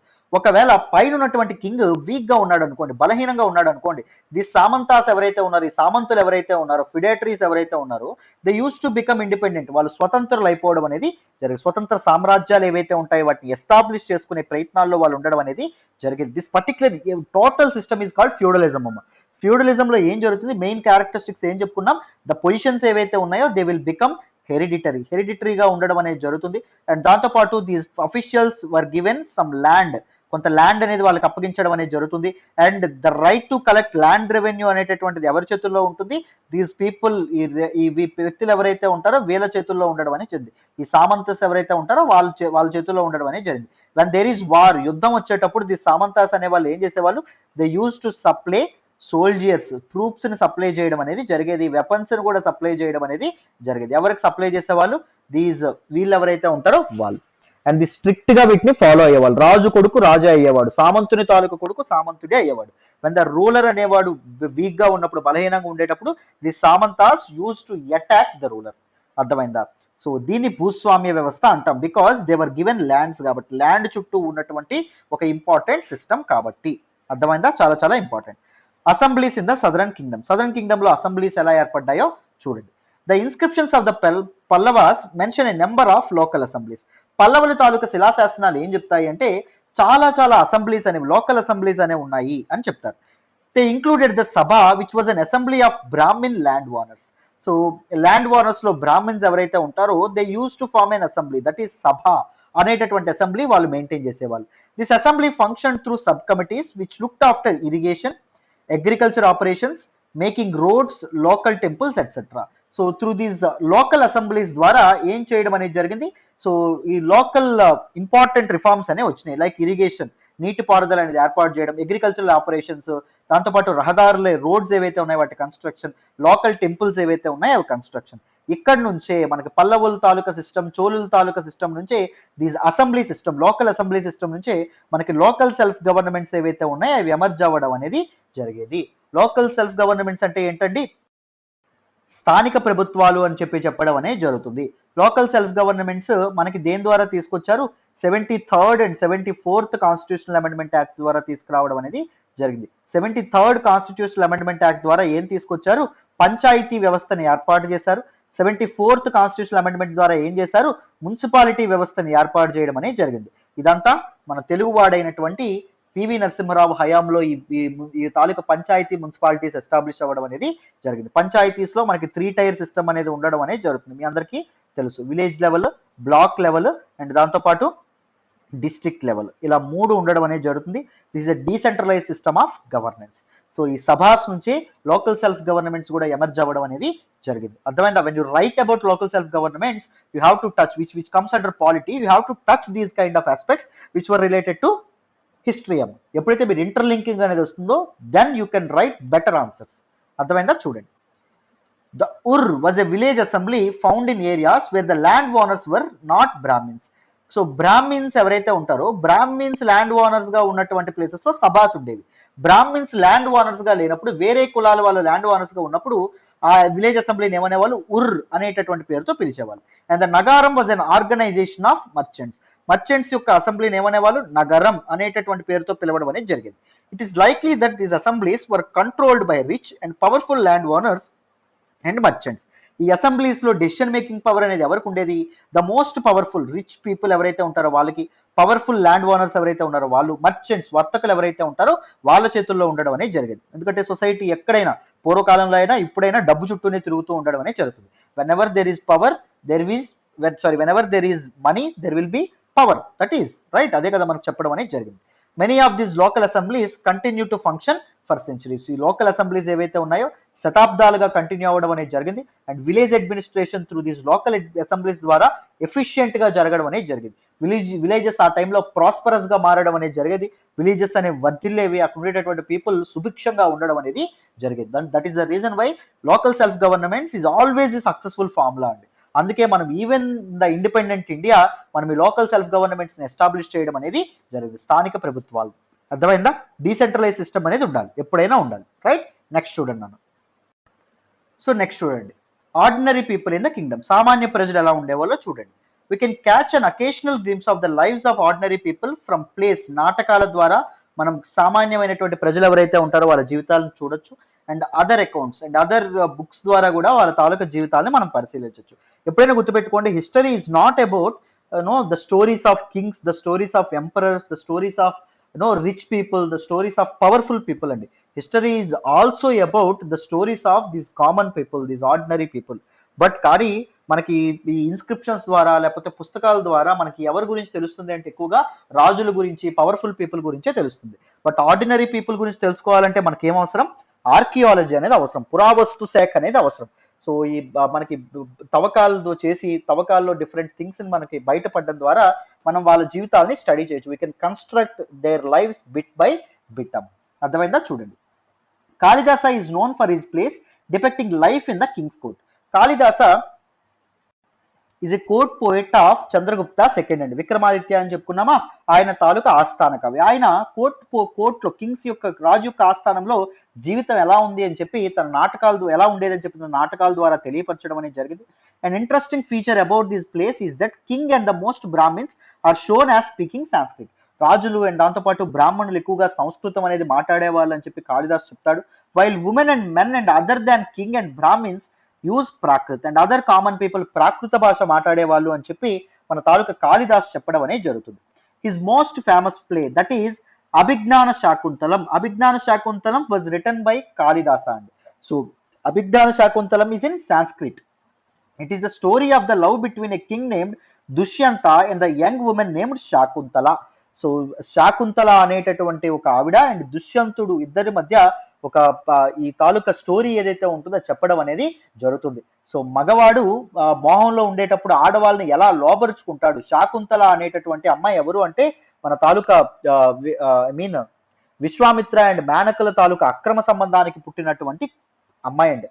ఈ అమ్మాయి కణ్వ మహర్షి తాలూకా ఆస్థానంలో, కణ్వ మహర్షి తాలూకా ఆశ్రమంలో ఉండేటప్పుడు దుష్యంతుడు అనేటటువంటి రాజు వేటాడుతూ ఆశ్రమానికి వస్తాడు. ఆశ్రమానికి వచ్చినప్పుడు కణ్వ మహర్షి సో పుల్లలేరుకోవడానికి అడవికి బయటికి వెళ్ళడం అనేది జరుగుతుంది. హోరున వర్షం పడతా ఉంటది.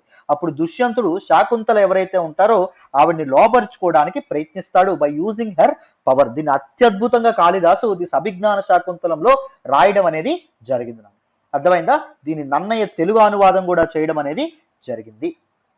రైట్, చాలా చాలా important. We find an interesting ఈ స్టోరీస్ గురించి నేను హిస్టరీ క్లాస్ లో అత్యద్భుతంగా చెప్పాను. మీకు ప్రతి స్టోరీ గురించి అంటే మైండ్లోకి వెళ్ళేటట్టు చెప్పడం అనేది జరిగింది ఇంట్రెస్టింగ్ వేలో. సో వీలైతే మీరు మన మన దీన్ని తీసుకోవడానికి ప్రయత్నించండి. అర్థమైంది history course. We find an interesting description of the flight of poor fisherman in this play. దీనిలో పూర్ ఫిషర్ మ్యాన్ ను మన ఈ తాలూకా మత్స్యకారులు ఎవరైతే ఉంటారో వాళ్ళ తాలూకా కష్టాలు, వాళ్ళ తాలూకా బాధలు కూడా దీనిలో చెప్పడం అనేది జరిగింది. కాళిదాసు వర్ణించడం అనేది జరిగింది. కామన్ పీపుల్ గురించి కూడా మెన్షన్ చేయబడడం అనేది జరిగింది. అర్థమైందా? So this is a story about the fisherman అండి. ఇక్కడ చూద్దాం చూడండి. A fisherman found a precious ring which the king had given to Shakuntala but which had been accidentally swallowed by a fish. So మన దుష్యంత రాజు ఎవరైతే ఉంటారో శాకుంతలకి ఒక ఉంగరం ఇస్తాడు. ఆ ఉంగరం ఒక ఫిష్ అనేది స్వాలో చేసేస్తుంది, ఒక ఫిష్ అనేది మింగడం అనేది జరుగుతుంది. ఆ చేపను పట్టుకున్నటువంటి ఒక మత్స్యకారుడు ఎవరైతే ఉంటారో ఆ మత్స్యకారుడికి ఆ ఉంగరం దొరకడం అనేది జరుగుతుంది. And when he went to the palace with it, రాజు తాలూకా ఆస్థానానికి, ప్యాలెస్ కి, కోర్టుకి ఈయన వెళ్ళినప్పుడు ద గేట్ మ్యాన్ ఎవరైతే ఉంటారో ఆయన చాలా నువ్వు దొంగవి, నువ్వు దొంగలాడావు రాజు తాలూకా ఉంగరం అని చెప్పి అంటాడు. అండ్ దాంతోపాటు చీఫ్ పోలీస్ ఆఫీసర్ కూడా చాలా రూడ్ గా ప్రవర్తించడం అనేది జరుగుతుంది. However the king was very happy when he saw the ring and cent a reward for the fissure man. కానీ రాజు మాత్రం ఆ తాలూకా ఉంగరాన్ని చూసి చాలా ఆనందించడం అనేది జరుగుతుంది. అతని నిజాయితీకి కూడా మెచ్చుకోవడం అనేది జరుగుతుంది. ఆ ఫిషర్ మ్యాన్ కి చాలా రివార్డ్ కూడా ప్రకటించడం అనేది జరుగుతుంది. The police officer and the gateman decided to take a share of the reward. So ఈ police officer and gateman ఏం చేద్దాం అనుకుంటారు, కింగ్ పంపించినటువంటి రివార్డ్ ఏదైతే ఉంటుందో, కొంత డబ్బు ఏదైతే ఉంటుందో దానిలో కొంత షేర్ అనేది లాగేసుకోవాలనుకుంటారు. And went along with fisherman to have a, ఆ రివార్డ్ అనేది కొంత తీసుకొని ఆ ఫిషర్ మ్యాన్ తో బయటికి వెళ్ళడానికి, సాయంత్రం గడపాలని చెప్పి అనుకుంటారు. సో అప్పుడు కరప్షన్ ఏదైతే ఉంటుందో, అవినీతి ఏదైతే ఉంటుందో అది కూడా ఉండేది సొసైటీలో అని చెప్పి మనం దిస్ పర్టికులర్ ఈవెంట్ ద్వారా అర్థం చేసుకోవచ్చు. చాలా ఇంపార్టెంట్ ఈవెంట్ నాకు. అర్థమైందా? So this is all about this particular page. మన నెక్స్ట్ పేజ్కి వెళ్దామా? వినండి. సో ఈ టైంలో సోషల్ కండిషన్స్ గురించి చైనీస్ పిల్గ్రమ్ అయినటువంటి ఫాహీన్ ఎవరైతే ఉన్నారో ఆయన కూడా చెప్పడం అనేది జరిగింది. Fahien visited the court of Chandragupta second అండి. సో ఆయన పీపుల్ అన్టచబుల్స్ ఎవరైతే ఉన్నారో, దళితులు ఎవరైతే ఉన్నారో వాళ్ళ తాలూకు కష్టాలని, బాధల్ని చూసి చలించిపోయేవాడండి. They were expected to live on the outskirts of the city. So వాళ్ళు నగరానికి నగర శివార్లు ఏవైతే ఉంటాయి, శివార్లలో వాళ్ళు బతకడం అనేది జరిగేది. వాళ్ళు అక్కడే బతికేటటువంటి పరిస్థితులు అనేవి ఉండడం అనేది జరిగేది. He writes, if such a man enters a town or a market place, he strikes a piece of wood in order to keep himself separate. People hearing the sound know what it means and avoid touching him or brushing against him. ఒకవేళ ఆయన వీధుల్లో అడుగు పెట్టే ముందు ఆయన ఏం చేసేవాడు అంటే ఒక పీస్ ఆఫ్ వుడ్, ఒక చెక్క ఏదైతే ఉంటుందో దాన్ని కొడుతూ సౌండ్ అనేది చేయడం అనేది జరిగింది. అంటే నేను దళితుడిని, ఐఎమ్ అన్టచబుల్, నేను వస్తున్నాను, జాగ్రత్త సుమి, నన్ను మీరు తాకకూడదు అనేటటువంటి విధంగా ఉండడం అనేది జరిగింది. ఒక హీనస్ కండిషన్స్ అనేవి ఉండేవి వాళ్ళ పరిస్థితి. హిస్టారికలీ వాళ్ళకి ఇంజస్టిస్ అనేది ఉండడం అనేది జరిగింది. అందుకే ప్రెజెంట్ డే రిజర్వేషన్స్ అనేవి మనకు ఉండడం అనేది జరిగింది. వాళ్ళకి హిస్టారికల్ గా వాళ్ళకి అంత ఘోరాతిఘోరమైనటువంటి కండిషన్స్ లో వాళ్ళు ఉన్నారు కాబట్టి, హిస్టారికల్ ఇంజస్టిస్ కి గురయ్యారు కాబట్టి మనం వాళ్ళకి రిజర్వేషన్ సిస్టమ్ ద్వారా రిజర్వేషన్స్ అనేవి కల్పించడం అనేది జరిగింది. The Banabhatta provides us with a vivid picture of king's army on the move. So Banabhatta గుర్తున్నారా? ఆయన హర్షవర్ధన్ యొక్క బయోగ్రఫీ రాశారు, హర్ష చరిత రాయడం అనేది జరిగింది ఇన్ సాంస్క్రిట్. సో ఆయన కింగ్స్ యొక్క ఆర్మీ గురించి కూడా తన తాలూకా దీనిలో చెప్పడం అనేది జరిగిందమ్మా. సో అది చూడండి, ఏం చెప్పారో చూడండి. హర్ష చరితాలో చెప్పినటువంటి ఒక incident. The king travelled with an enormous amount of equipment. King travel చేసేటప్పుడు ఒక హ్యూజ్ ఎక్విప్మెంట్ తో వెళ్ళేవారంట. చాలా వెపన్స్ ఉండేవి. వెపన్స్ తో పాటుగా daily ware, that is pots, కుండలు కానీ, pans, furniture, golden foot stools, and దాంతోపాటు ఫుడ్, దాంతోపాటు animals such as goat, deer, rabbits, vegetables, spices, వీటన్నింటినీ కార్డ్స్ ద్వారా, బులక్ కార్డ్స్ ద్వారా, ఎద్దుల బండి ద్వారా రాజు ట్రావెల్ చేస్తున్నప్పుడు వెనక పట్టుకెళ్లే వాళ్ళంట. Or loaded onto pack animals such as camels and elephants. So elephants మీద, క్యామెల్స్ మీద వీటన్నింటిని ఎక్కించి రాజుతో పాటు తీసుకెళ్లే వాళ్ళంట. This huge army was accompanied by musicians beating drums and others playing horns and trumpets. So ఈ హ్యూజ్ ఆర్మీ ఏదైతే ఉంటుందో ఈ సైన్యంతో పాటు దిస్ మ్యూజిషియన్స్ కూడా ట్రావెల్ చేయడం అనేది జరిగేదంట, డ్రమ్స్ మోగించుకుంటూ. అర్థమైందా? హార్న్స్ అండ్ డ్రమ్స్ మోగించుకుంటూ. Villagers had to provide hospitality along the way. So ఈ తాలూకా విలేజర్స్ ఎవరైతే ఉంటారో, గ్రామస్తులు ఎవరైతే ఉన్నారో రాజుకి సో ఆశ్రయం అనేది ఏర్పాటు చేయడం అనేది జరిగింది. హాస్పిటాలిటీ అనేది ప్రొవైడ్ చేసేవాళ్ళు. They came with gifts of curds, gur and flowers and provided fodder for the animals. దాంతోపాటు వాళ్ళు పెరుగు కానీ, దాంతోపాటు ఫ్లవర్స్, పువ్వులు కానీ, అండ్ దాంతోపాటు నెయ్యి కానీ, లేకపోతే యానిమల్స్ ఏవైతే ఉన్నాయో యానిమల్స్కి తిండి గాను అర్థమైందా వీటన్నిటిని ప్రొవైడ్ చేసేవాళ్ళు. They also try to meet the king, వాళ్ళు రాజును కలవాలనుకునే వాళ్ళు. And and place their complaints and petitions before him. దాంతోపాటు వాళ్ళ కష్టాలు వాళ్ళ బాధలు ఏవైతే ఉంటాయో రాజుకు చెప్పుకోవాలనేటటువంటి కుతూహలంతో కూడా వాళ్ళు ఉండడం అనేది జరిగింది. ముఖ్యంగా రాజుని చూడాలనేటటువంటి ఉత్సుకత వాళ్ళకి ఆ ఇంట్రెస్ట్ కూడా ఎక్కువగా ఉండేదమ్మా. The army left a trail of destruction behind, elephants often trample down the huts of villages. దాంతోపాటు దిస్ ఆర్మీ ఎప్పుడైనా పాస్ అయిన తర్వాత ఒక డిస్ట్రక్షన్ కూడా ఉండేదండి. చాలా చాలా ఘోరాతిఘోరమైనటువంటి పరిస్థితులు కూడా ఉండేది. ఎందుకంటే ఎలిఫెంట్స్ ఏవైతే ఉన్నాయో అవి విలేజెస్ తాలూకా హట్స్ ఏవైతే ఉంటాయో గుడిసెలు ఏవైతే ఉంటాయో వాటిని చిన్నాభిన్నం చేసేసేవి, కంప్లీట్ గా డిస్ట్రాయ్ చేసేసేవి. అండ్ ఆక్సెస్ ఏవైతే ఉన్నాయి the yoke the caravans of the merchants ran away scared by the tumult. ఒకవేళ పీపుల్ నాయిస్ గట్రా, ట్యూమిల్ట్ అంటే నాయిస్ అండి, హ్యూజ్ నాయిస్. నాయిస్ ఎప్పుడైనా ఈ నాయిస్ గట్రా చేస్తే భయపడినటువంటి ఎద్దులు ఏవైతే ఉన్నాయో అవి కూడా ఈ క్యారవాన్స్ ఏవైతే ఉంటాయో అంటే ఈ బులక్ కార్ట్స్ ఏవైతే ఉంటాయో వాటన్నిటిని తప్పించుకొని అవి పారిపోయేవంట, ఈ ఆక్సెస్ ఏవైతే ఉన్నాయో అవి. And Banabhatta says the whole world was swallowed up in dust. చూడన్న how he had played with the words, ఎంత గొప్పగా చెప్పాడో. అంత ఆర్మీ అనేది ఒక్కసారిగా మూకుమ్మడిగా దాడి చేసినప్పుడు అన్ని యానిమల్స్ కానీ లేకపోతే అంత ఆర్మీ కానీ అంత footholds of no huge people ఉన్నప్పుడు ఏం జరిగేదంట, ఒక గాలి దుమారమే రేగేది అన్నట్టుగా మన తాలూకు ఇతను చెప్పడం అనేది జరిగేది. He talked about Harsha taluka Kannauj expedition and దాంతోపాటు బెంగాల్ ఎక్స్పెడిషన్స్ గురించి మాట్లాడుతూ ఈయన ఈ విషయాన్ని చెప్పడం అనేది జరిగిందని. అర్థమైందా? చాలా చాలా ఇంపార్టెంట్. నెక్స్ట్ చూడండి అమ్మా. సో అరేబియాలో కూడా ఒక ఇంపార్టెంట్ ఈవెంట్ అనేది జరిగింది, దాని గురించి ఇక్కడ చెప్తున్నారు చూడండి. Although it is a desert, Arabia అనేది ఫుల్ ఆఫ్ డిజర్ట్, మొత్తం ఎడారైనప్పటికీ it was at the hub of communications for centuries. So it a centre point for different ideas and ideologies. In fact, Arab merchants and sailors played an important role in the sea trade between India and Europe. India and Europe మధ్యలో see trade ఏదైతే ఉంటుందో దానిలో వీళ్ళు చాలా important, Arab merchants చాలా important role play చేయడం అనేది జరిగింది. సో అందుకే దాన్ని ఏమంటారంటే మిడిల్ ఈస్ట్ అని చెప్పి అనడం అనేది జరుగుతుంది. యూరప్ వాళ్ళు ఈస్ట్ వైపు వచ్చే రావడానికి మధ్యలో ఉన్నటువంటి ప్రాంతం Middle East. Others who lived in Arabia were the Bedouins, అంటే nomadic tribes of Arabia, pastoral tribes depending mainly on camels, hardy animals that could survive in the desert. వాళ్ళు చాలా వరకు వీటి మీదే డిపెండ్ అవ్వడం అనేది జరిగింది. క్యామెల్స్ ఏవైతే ఉన్నాయి, క్యామెల్స్ అండ్ అదర్ యానిమల్స్ ఏవైతే ఉంటాయో వాటి మీద డిపెండ్ అవ్వడం అనేది జరిగింది. అండ్ అరౌండ్ 1400 years ago, 1400 సంవత్సరాల క్రితం, అంటే అరౌండ్ 600 AD ఆ ప్రాంతంలో ప్రాఫిట్ మహమ్మద్ ప్రవక్త అనేటటువంటి వ్యక్తి ఒక కొత్త రిలీజియన్ ఇంట్రడ్యూస్ చేశారు, that is Islam. Islam is one of the newest religions అండి, కొత్తగా ఏర్పడినటువంటి రిలీజియన్. ఎక్కడ? ఇన్ అరేబియా, మక్కాలో ఏర్పాటు చేయడం అనేది జరిగింది. లైక్ క్రిస్టియానిటీ ఎలా అయితే వర్ధిల్లిందో, Islam was a religion that laid stress on the equality and unity of all before Allah. So Islam అనేటటువంటి సమానత్వాన్ని, దాంతోపాటు అల్లా ముందు అందరూ సమానులే అనేటటువంటి భావాన్ని ఏర్పాటు చేయడం అనేది జరిగింది.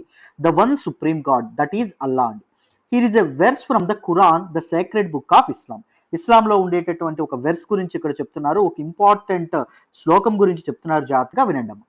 For Muslim men and women, ఇస్లాంని ఫాలో అయ్యేటటువంటి మగవాళ్ళు అండ్ ఆడవాళ్ళు, and all the people, for believing men and women, for devout men and women, for true men and women, for men and women who are patient and constant, for men and women who humble themselves, for men and women who give in charity, for men and women who fast, for men and women who guard their chastity, and for men and women who engage much in Allah's remembrance, for them has Allah prepared forgiveness and great reward. ఎవరైతే ఇస్లాంని follow అవుతారో, ఎవరైతే పేషెంట్గా ఉండడం అనేది జరుగుతుందో, కాన్స్టెంట్గా మార్పు చెందకుండా ఉంటారో, ఎవరైతే హంబుల్గా ఎదుటివాడిని గౌరవిస్తూ ఉండడం అనేది జరుగుతుందో, ఎవరైతే దాన ధర్మాలు అనేది ఇవ్వడం అనేది జరుగుతుందో, ఎవరైతే ఫాస్టింగ్ అనేది చేయడం అనేది జరుగుతుందో, ఎవరైతే అల్లాని గుర్తుపెట్టుకోవడం అనేది జరుగుతుందో, ఎప్పుడు అల్లాకి తమను తాము డివోట్ చేసుకోవడం అనేది జరుగుతుందో, వాళ్ళకి అల్లా ఫర్గివ్నెస్, వాళ్ళ తప్పుల్ని క్షమించడం అనేది జరుగుతుంది. అండ్ గ్రేట్ రివార్డ్, వాళ్ళకి అద్భుతమైనటువంటి ఆనందాన్ని, సంతోషాన్ని అండ్ ప్రాస్పరిటీని అల్లా ఇవ్వడం అనేది జరుగుతుంది అని చెప్పి ఖురాన్లో చెప్పడం అనేది జరిగింది. With in 100 years Islam spread to north Africa, Spain, Iran and India. So 100 ఏళ్ల లోపలే ఈ ఇస్లాం ఏదైతే ఉంటుందో అది విపరీతంగా స్ప్రెడ్ అవ్వడం అనేది జరిగింది. Arab sailors who were already familiar with the coastal settlements of the subcontinent now brought the new religion with them. So this Arab sailors ఎవరైతే ఉన్నారో వాళ్ళందరూ భారతదేశానికి ఉపఖండానికి వస్తూ వస్తూ వాళ్ళ తాలూకా మతాన్ని మోసుకురావడం అనేది జరిగింది. And they introduce this new religion in to the sub continent. Arab soldiers conquered Sindh ప్రాంతాన్ని, ప్రజెంట్ డే పాకిస్తాన్లో ఉండడం అనేది జరిగింది. వాళ్ళు సింధ్ ప్రాంతాన్ని ఆక్రమించుకోవడం అనేది జరిగింది అరౌండ్ 1300 years ఎగో, 700 AD. అక్కడితో ఇస్లామిక్ ఇన్వేజన్స్ ఏవైతే ఉన్నాయో భారతదేశంలో మొదలవ్వడం అనేది జరుగుతుంది. దిస్ ఈస్ ద టూకీగా ఇస్లాం యొక్క హిస్టరీ. నేను ఇన్ఫ్లుయెన్స్ ఆఫ్ ఇస్లాం అనేటటువంటి ఒక స్టోరీ, ఒక డీటెయిల్డ్గా ఒక చాప్టర్లో దీని గురించి మొత్తం చెప్పడం అనేది జరిగింది. సో ప్రాఫెట్ మహమ్మద్ అంటే ఎవరు, ఆయన తాలూకా భార్య అండ్ ఆయన తాలూకా తర్వాత ఆయన ఖాలీఫ్ ఎలా అవ్వడం అనేది జరిగింది, సున్నీ ఎవరు, షియా ఎవరు, and what are the main principles of Islam, ideologies of Islam, ఇవన్నింటి గురించి నేను డీటెయిల్డ్గా డిస్కస్ కూడా చేశాను. అర్థమైందా? ఎన్సీఆర్టీస్తో పాటు మీరు అది కూడా ఇదైతే కంప్లీట్గా కాంప్రహెన్సివ్గా మీరు మీ ప్రిపరేషన్ని కంప్లీట్ చేయొచ్చు. This is all about this particular chapter నాన్న. డీటెయిల్డ్గా అందరికీ ఈ చాప్టర్ అర్థమైందనే అనుకుంటున్నాను. మరొక్కసారి టకటక రివిజన్ చేసేద్దామా ఈ చాప్టర్ని? జాగ్రత్తగా వినాలి. సో ఈ చాప్టర్లో మనం ఎవరితో స్టార్ట్ చేసామంటే గుప్తాస్ నుంచి స్టార్ట్ చేయడం అనేది జరిగింది. గుప్తా ఎంపైర్ అనేది ఎలా ఎస్టాబ్లిష్ అయింది, వీటన్నిటి గురించి మాట్లాడాం. గుప్తా ఎంపైర్లో most important and greatest of all rulers was Samudragupta. Samudragupta అని చెప్పడం అనేది జరిగింది. రైట్? సముద్రగుప్త గురించి చెప్పేటటువంటి ఒక inscription, that is prashasti inscription గురించి కూడా మనం మాట్లాడుకోవడం అనేది జరిగింది. ఆ ప్రశస్తి ఇన్స్క్రిప్షన్ వేయించింది ఎవరు అంటే అతని తాలూకా మినిస్టర్ అయినటువంటి హరిసేన వేయించడం అనేది జరిగింది. ఎవరండి? హరిసేన మహాదండనాయకగా చీఫ్ జ్యుడిషియల్ ఆఫీసర్గా కూడా ఈయన చేయడం అనేది జరిగిందని చెప్పి మనం మాట్లాడడం అనేది జరిగింది. అండ్ దాంతోపాటు ఈ గుప్తా ఎంపైర్ని ఎస్టాబ్లిష్ చేసింది ఎవరు అంటే ఇంపార్టెంట్ ఫ్యాక్ట్ గుర్తుపెట్టుకోండి, శ్రీగుప్త. శ్రీగుప్త తర్వాత ఘటోత్కచ అనేటటువంటి వ్యక్తి రావడం అనేది జరుగుతుంది. ఘటోత్కచ తర్వాత చంద్రగుప్త 1 రావడం అనేది జరుగుతుంది. ఎవరు? చంద్రగుప్త 1. చంద్రగుప్త 1 యొక్క కొడుకే మన తాలూకా Samudragupta. Samudragupta was followed by his son Chandragupta 2. Chandragupta 2కే ఇంకొక పేరేంటి? విక్రమాదిత్య అనేటటువంటి టైటిల్ కూడా ఉండడం అనేది జరిగింది. సో చంద్రగుప్త 2 ఎవరైతే ఉన్నారో ఈయన ఏం చేయడం అనేది జరిగింది, శాకాస్ ఎవరైతే ఉన్నారో శాకాస్ యొక్క రూల్ని ఎండ్ చేయడం అనేది జరిగింది. తర్వాత మనం హర్షవర్ధన గురించి కూడా మనం మాట్లాడడం అనేది జరిగింది. అండ్ మన తాలూకా సముద్రగుప్త యొక్క పాలసీస్ గురించి కూడా మనం మాట్లాడడం అనేది జరిగింది. సో ఈ ప్రశస్తి ఇన్స్క్రిప్షన్ ఏదైతే ఉంటుందో which is in Allahabad.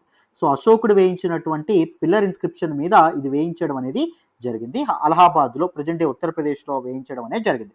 Samudragupta తన రీజియన్స్ని ఎలా ఉండేది, డిఫరెంట్ రీజియన్స్తో తన ఫారిన్ పాలసీ ఎలా ఉండేదో కూడా మనం మాట్లాడాం. ఆర్యవర్త లొకేషన్ అండ్ దక్షిణాపద పీపుల్ ఎవరైతే ఉన్నారో వాళ్ళు, వీళ్ళందరి గురించి మనం మాట్లాడడం అనేది జరిగింది. దక్షిణాపద పీపుల్తో ఏం చేస్తారు, వాళ్ళ రాజ్యాలను గెలుచుకొని కూడా వాళ్ళకి సామంతులుగా చేసుకోవడం అనేది జరుగుతుంది. వేరాజ్ ఆర్యవర్త రూలర్స్ ఎవరైతే ఉన్నారో 9 రూలర్స్ మీద గెలిచి వాళ్ళ నుంచి రాజ్యాన్ని ఆక్రమించుకోవడం అనేది జరిగింది. హర్షవర్ధన యొక్క హిస్టరీ, ఆత్మకథ, బయోగ్రఫీ ఏదైతే ఉంటుందో, బయోగ్రఫీ ఏంటి? హర్షచరిత్ర అనేటటువంటి బుక్. చాలా చాలా important. This was written in Sanskrit, సంస్కృతంలో రాయబడినటువంటి పుస్తకం. సో హర్షచరిత్రని రాసినటువంటి వ్యక్తి ఎవరు? భనాభట్ట అనేటటువంటి ఒక వ్యక్తి రాయడం అనేది జరిగింది. సో హర్షవర్ధన మొత్తం గెలుచుకుంటాడు కానీ ఒకరి చేతిలో ఓడిపోవడం అనేది జరుగుతుంది. ఓడించినటువంటి వ్యక్తి ఎవరు? Pulakeshin second is the Chalukyan ruler అమ్మ. చాలా చాలా important. Down south Pallavas and Chalukyas పరిపాలించడం అనేది జరిగింది. And Pallavas were replaced by Cholas and Chalukyas were replaced by Rashtrakutas అని కూడా మనం మాట్లాడుకోవడం అనేది జరిగింది. డీటెయిల్డ్గా మనం వీళ్ళ గురించి కూడా మనం డీటెయిల్డ్గా మాట్లాడడం అనేది జరిగిందన్న. అండ్ పులకేశిన్ సెకండ్ ఎవరైతే ఉన్నారో ఈయన దగ్గర ఒక కోర్ట్ పోయిట్ ఉన్నారు. ఆయన పేరు ఏం పేరు అని మాట్లాడుకున్నాం, రవికీర్తి అనేటటువంటి ఒక కోర్ట్ పోయిట్ కూడా ఉన్నారు అని చెప్పి మనం మాట్లాడుకోవడం అనేది జరిగింది. టెర్మినాలజీస్ చాలా చాలా ఇంపార్టెంట్. టెర్మినాలజీస్ కూడా ఇక్కడ ఒకసారి రాస్తాను చూడండి అన్న. ఫస్ట్ ఇంకొక ఇంపార్టెంట్ ఫ్యాక్ట్, సముద్రగుప్త ఏం వాయించడం అనేది జరిగింది? వీణ వాయించేవాడు. వాళ్ళ తాలూకా గుప్తాస్ యొక్క గోల్డ్ కాయిన్స్ మీద కూడా వీణ వాయిస్తున్నటువంటి సముద్రగుప్తుని యొక్క పిక్చర్స్ కూడా మనకు ఉండడం అనేది జరిగింది. ఆర్యవర్త, దక్షిణాపద్ ఇలా డివైడ్ చేయడం అనేది కూడా జరిగింది. వాటి గురించి కూడా మనం మాట్లాడుకోవడం అనేది జరిగింది. అర్థమైందా? సో మన తాలూకా గుప్తాస్ ఎవరైతే ఉన్నారో, గుప్తాస్ యొక్క ఇంపార్టెంట్ ప్లేసెస్ ఏంటి? Prayag. Prayag is the old name for Allahabad. And దాంతోపాటు Ujjain is also a very important place.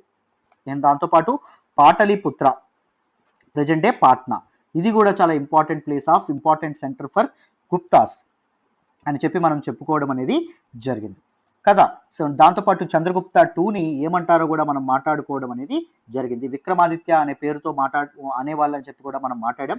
భనాభట్ట అనేటటువంటిది he is the court poet of Harshavardhana. He wrote the biography of Harsha, that is Harshacharita అనేటటువంటి పుస్తకాన్ని ఆయన రాయడం అనేది జరిగిందని చెప్పి మనం మాట్లాడుకోవడం అనేది కూడా జరిగింది. అండ్ దాంతోపాటు హర్ష ఫస్ట్ ఏ ప్రాంతాన్ని పరిపాలించారు? హర్ష తానేశ్వర్ ప్రాంతాన్ని, ప్రజెంట్ హర్యానాలో ఉందని చెప్పి మనం మాట్లాడుకున్నాం. తర్వాత కనౌజ్, ప్రజెంట్ ఉత్తరప్రదేశ్లో ఉన్నటువంటి కనౌజ్ని ఆక్రమించుకుంటాడు. తర్వాత బెంగాల్ రూలర్ ఎవరైతే ఉంటారో ఆయన మీద అటాక్ చేస్తారని కూడా మనం మాట్లాడుకోవడం అనేది జరిగింది. పులకేశిన్ యొక్క ప్రశస్తి గురించి కూడా మనం మాట్లాడుకోవడం అనేది జరిగింది. So according to Ravikirti is the court poet of Pulakeshi. ఆయన ఏం చెప్తాడు?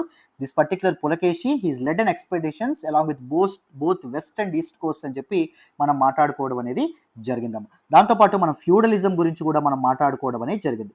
ఫ్యూడలిజంలో ఏముంటుందని చెప్పుకున్నాం? The post will be hereditary. వంశపారంపర్యంగా పోస్ట్ అనేవి ఒకరి నుంచి వేరే వాళ్ళకి వెళ్తాయని చెప్పి మనం మాట్లాడుకోవడం అనేది జరిగింది. అండ్ దాంతోపాటు సపోజ్ మనకి చీఫ్ జ్యుడిషియల్ ఆఫీసర్ని మహాదండనాయక అంటారని చెప్పి మనం మాట్లాడుకోవడం అనేది జరిగింది. అండ్ దాంతోపాటు ఇంపార్టెంట్ మినిస్టర్ ఎవరైతే ఉన్నారో వాళ్ళని కుమారమాత్య అనే వాళ్ళని చెప్పి మనం మాట్లాడుకున్నాం. And minister of war and peace వాళ్ళని ఏమని చెప్పి మాట్లాడుకున్నాం? సంధి విగ్రహక అనేటటువంటి పేరుతో పిలవడం అనేది జరిగింది. దాంతోపాటు చీఫ్ బ్యాంకర్ని మనం ఏమని మాట్లాడుకున్నాం? చీఫ్ బ్యాంకర్ని మనం నగర శ్రేష్ఠి అనేటటువంటి పేరుతో పిలిచే వాళ్ళని చెప్పి మనం మాట్లాడుకోవడం అనేది జరిగింది. And leader of the merchant caravans మనం ఏమనుకున్నాం? సో సార్ధవాహ అనేటటువంటి పేరుతో పిలిచే వాళ్ళని చెప్పి మనం మాట్లాడుకోవడం అనేది జరిగింది. చీఫ్ క్రాఫ్ట్స్ మ్యాన్ ని ప్రథమ కులిక అనేటటువంటి పేరుతో పిలిచే వాళ్ళని కూడా మనం మాట్లాడుకోవడం అనేది జరిగింది. స్క్రైబ్ ని కయస్థ అనేటటువంటి పేరుతో పిలిచే వాళ్ళు అని కూడా మనం మాట్లాడుకోవడం అనేది జరిగింది. అండ్ ఆర్మీ ఆర్గనైజేషన్ ఏదైతే ఉంటుందో దాని గురించి కూడా మనం మాట్లాడుకోవడం అనేది జరిగింది. అండ్ సామంతాస్ ఎవరైతే ఉన్నారో వాళ్ళ గురించి కూడా మాట్లాడుకున్నాం. మిలిటరీ ఆఫీసర్స్ ఉండేవాళ్ళు అని చెప్పి మాట్లాడుకోవడం అనేది జరిగింది. They are not use to pay salaries but they are given lands. వాళ్ళకి ల్యాండ్స్ అనేవి ఇచ్చేవాళ్ళు, దాన్ని ఫ్యూడలిజం అంటారని చెప్పి మనం మాట్లాడుకోవడం అనేది జరిగింది. అర్థమైందా? అండ్ డౌన్ సౌత్ పల్లవాస్ టైంలో అసెంబ్లీస్, లోకల్ అసెంబ్లీస్ అనేవి ఉన్నాయని చెప్పి మనం మాట్లాడుకోవడం అనేది జరిగింది. Local assemblies they are in line with present day local self governments ఏవైతే ఉన్నాయో వాటి గురించి మనం మాట్లాడుకున్నాం. బ్రాహ్మిన్స్ యొక్క అసెంబ్లీని సభ అనే వాళ్ళని మనం మాట్లాడుకున్నాం. అండ్ బ్రాహ్మిన్స్, నాట్ బ్రాహ్మిన్స్ ఎవరైతే ఉన్నారో వాళ్ళ తాలూకా అసెంబ్లీని మనం ఉర్ అంటారని చెప్పి మనం మాట్లాడుకోవడం అనేది జరిగింది. దీస్ ఆర్ ఇంపార్టెంట్ టెర్మినాలజీస్ అండి, చాలా చాలా ఇంపార్టెంట్. అండ్ కాళిదాస గురించి కూడా మనం మాట్లాడుకున్నాం. కాళిదాస రాసినటువంటి ఒక ఇంపార్టెంట్ బుక్ ఏంటంటే అభిజ్ఞాన శాకుంతలం అని చెప్పి మనం మాట్లాడుకోవడం అనేది కూడా జరిగింది. Abhijnana Shakuntalam was written in Sanskrit, సంస్కృతంలో రాశారు అని చెప్పి మాట్లాడుకున్నాం. బ్రాహ్మిన్స్ సంస్కృతం మాట్లాడేవాళ్ళు, అదర్ పీపుల్ ప్రాకృత్ మాట్లాడేవాళ్ళు అని చెప్పి కూడా మనం మాట్లాడుకోవడం అనేది జరిగింది. రైట్. అండ్ లాస్ట్ లో మనం ఏం మాట్లాడుకున్నాం? సో మన తాలూకు ఇస్లాం గురించి మాట్లాడుకోవడం అనేది జరిగింది. ఇస్లాంని ఎవరండి ఎస్టాబ్లిష్ చేశారు? Who founded Islam? Prophet Muhammad ప్రవక్త ప్రెజెంట్ డే అరేబియా రీజియన్లో, మక్కా రీజియన్లో ఆయన ఎస్టాబ్లిష్ చేయడం అనేది జరిగింది అని చెప్పి కూడా మనం మాట్లాడుకోవడం అనేది జరిగింది. So this is all about this particular topic. కంప్లీట్గా డీటెయిల్డ్గా మీకు ఈ టాపిక్ అనేది అర్థమైందనే అనుకుంటున్నాను. సో మళ్ళీ నెక్స్ట్ చాప్టర్ అనేది డిస్కస్ చేద్దాం. మీకు ఈజీగా అర్థమవుతుంది, కంగారు పడక్కర్లేదు. ఓకేనా? This is all about this particular chapter. మరి నెక్స్ట్ చాప్టర్ తర్వాత వీడియోలో చూద్దాం. ఓకేనా? సరే అమ్మ. అయితే సో వీలైతే కరెంట్ అఫైర్స్ ఎవరైనా యూపీఎస్ ఇన్ఫినిటీ వాళ్ళకి అనట్లేదు, ఓన్లీ ఎన్సీఆర్టీ కోర్స్ తీసుకున్న వాళ్ళకి చెప్తున్నాను. నా హిస్టరీ కోర్స్ కూడా తీసుకోండి, మీకు కంప్లీట్గా ఇన్ డీటెయిల్ హిస్టరీ అర్థమవుతుంది. చాలా ఫ్యాక్ట్స్ అక్కడ కూడా నేను కవర్ చేశాను. ఓకేనా? రైట్. సో మళ్ళీ నెక్స్ట్ వీడియోలో కలుద్దాం. అయితే బాయ్ నాన్న.